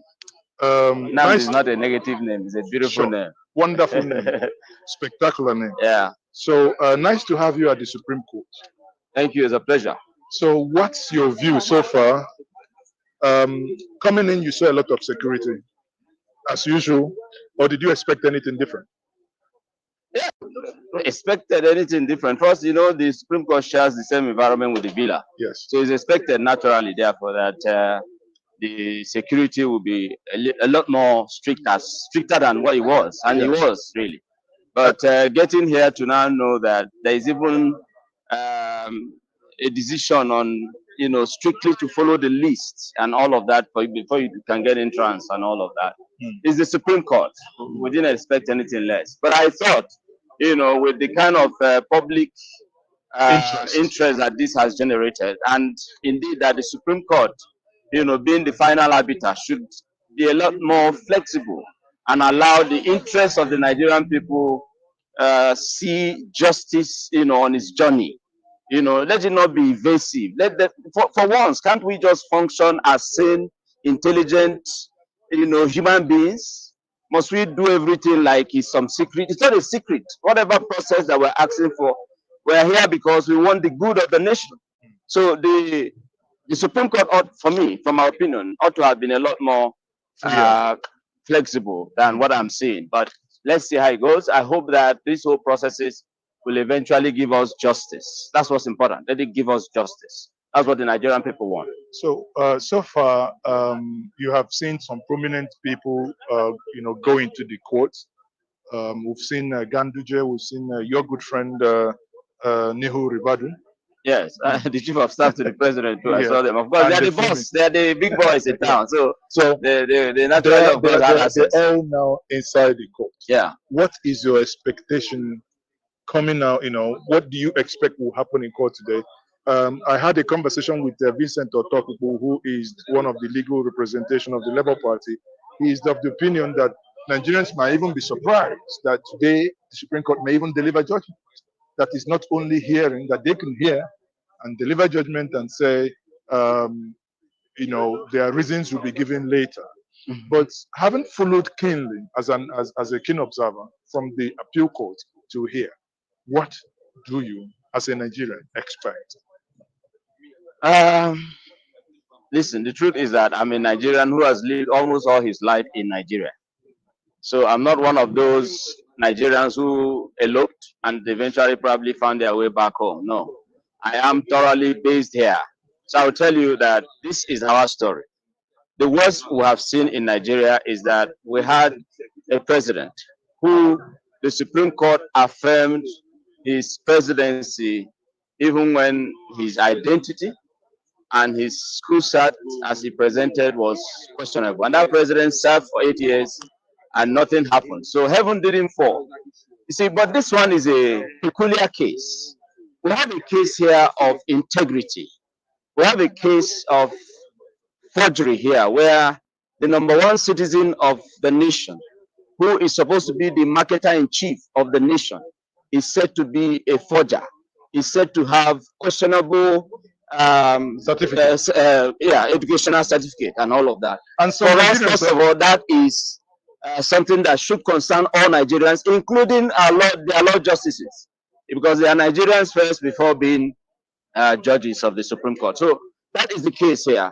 But are we going to be surprised if the worst happens? Like you said, if for instance they now wake up here and give us judgment and say, they will now, revert to us later and all that. Well, it won't be a surprise. We have seen the worst. However, I haven't lost hope in Nigeria. We just need to uphold this value that should be resident in our heart, that this is our land. However it be in our land, we can fix it. If we are facing a situation today where we are having a forger as president, one day the constitution also provides for when his tenure will elapse. So we shouldn't give up on our nation because of a few bad eggs, a few bad criminals that have captured power. That's not what should happen to us. But however, I'm not expecting a miracle from the Supreme Court. I'm not, sincerely. I just want to hear them say that the system of election in Nigeria henceforth should be grab it and run with it. And then you can be anything. And then they should stop harassing Yahoo Yahoo. If they uphold this, then the Yahoo Yahoo boys should be allowed to function. It's as simple as that. If we don't do that, then there's no.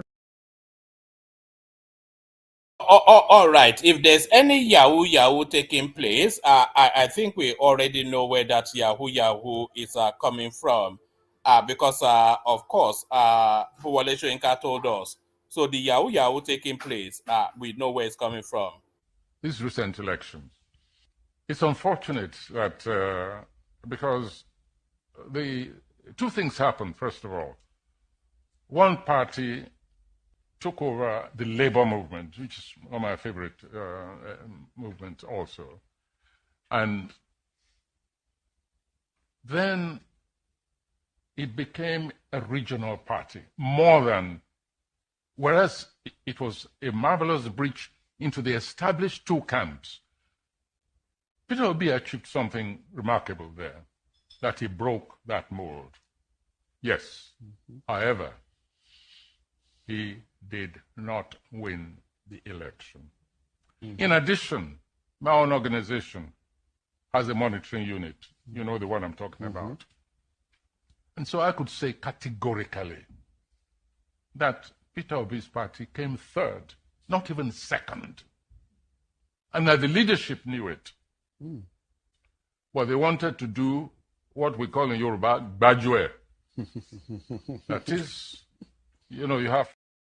So there it is right there. They wanted to do what in Yoruba land we call Bajue. And all of that. And so for us, first of all, that is something that should concern all Nigerians, including their law justices, because they are Nigerians first before being judges of the Supreme Court. So that is the case here. But are we going to be surprised if the worst happens? Like you said, oh, if for instance they now wake up here and give us judgment and say, oh, they will now, you know, revert to us later and all that. Well, it won't be a surprise. We have seen the worst. However, I haven't lost hope in Nigeria. We just need to uphold this value that should be resident in our heart, that this is our land. However it be in our land, we can fix it. If we are facing a situation today where we are having a forger as president, one day the constitution also provides for when his tenure will elapse. So we shouldn't give up on our nation because of a few bad eggs, a few bad criminals that have captured power. That's not what should happen to us. But however, I'm not expecting a miracle from the Supreme Court. I'm not, sincerely. I just want to hear them say that the system of election in Nigeria henceforth should be grab it and run with it. And then you can be anything. And then they should stop harassing Yahoo Yahoo. If they uphold this, then Yahoo Yahoo boys should be allowed to function. All right, so the Yahoo boys should be allowed to function. Certainly, commentaries from a Yahoo looking man himself.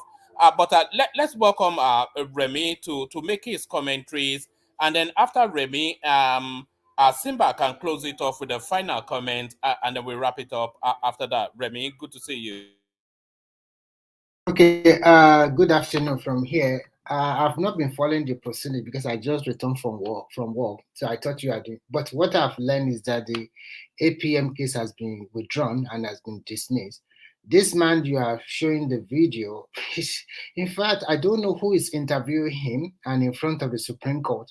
I think it's high time that the Nigerian system would, how to say, I don't know whether to punish or maybe censor some people. The way they talk is just too terrible. Just on national TV, you are calling your sitting president a forger. I think democracy is really, really good, man. It gives everybody opportunity to express their mind. But as he rightly said, there's nothing special that is going to come out. They knew from day one. So they are just it's exercising futility. So I think are they going to give the judgment on whether they are going to consider the document Atiku submitted today? Are we going to hear the results today, one man, or are they going to give us later? I think it might well be later because it looks as though the day is fast spent. So they said they've reserved judgment, which is to tell you to come back for decisions.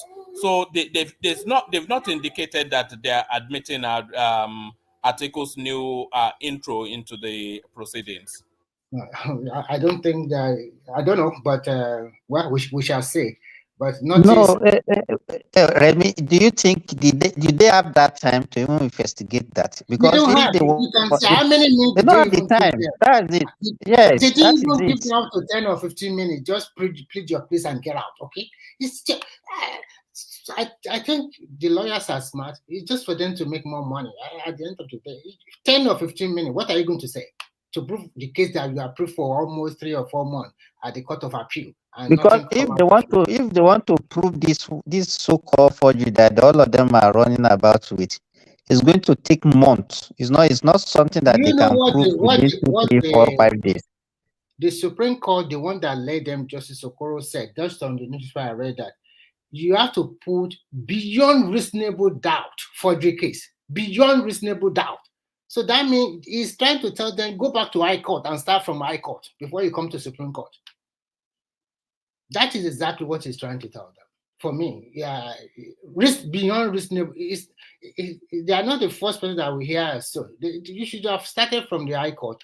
And to be frank, I don't think they should accept that estimate because you have a lot of days. Why don't you include it when you are going to tribunal that is what you want? And this kind of situation is also pre-election case, to be frank. So whatever, why don't you include it at the tribunal so that they can judge you there? Why now? They are telling us a new evidence. No, it's not done that way. This is not a new evidence. There has been a court case about it in I guess in 1999, 2000, 2001, something before Tinubu also become a governor or after becoming a governor in Lagos State. There has been something like this before. So, but whatever the case might be, the status quo will remain. He's going to be the president for 4 years, whether they like it or not. And I think if I were him, I would also deal with some people. You have to deal with them. They cannot just be talking anyhow. That's my take for now. All right, brilliant, Remy. So I was going to give Simba. Simba the final word, but I think his system drops. So just say a few more words to close us out, and then we wrap it up. We'll reconvene for our later session. Of course, a lot of the conversations will be around what happened today. But give us the final remarks, Remy, and we shut it down from there. Okay, I think the beauty of democracy is that at the end of the day, they have opportunity to go to the Supreme Court and appeal their case from the tribunal, which is supposed to be. It's not eating the policy, the policy unnecessarily. And this thing that the Supreme Court have done today, speeding up the cases and this just the way they're supposed to do. And I think at the end of the day, it's good for Nigerian democracy. And at the end of the day, it's also good that we have an election and we have new set of leaders that have come in, whether some people agree that it is good or not good because of high rev or no high rev. I think the nation is forging ahead. And I know that in the next 4 years, things will be, the election we had this year, the next 4 years, that one will be much more better than this one we have this year.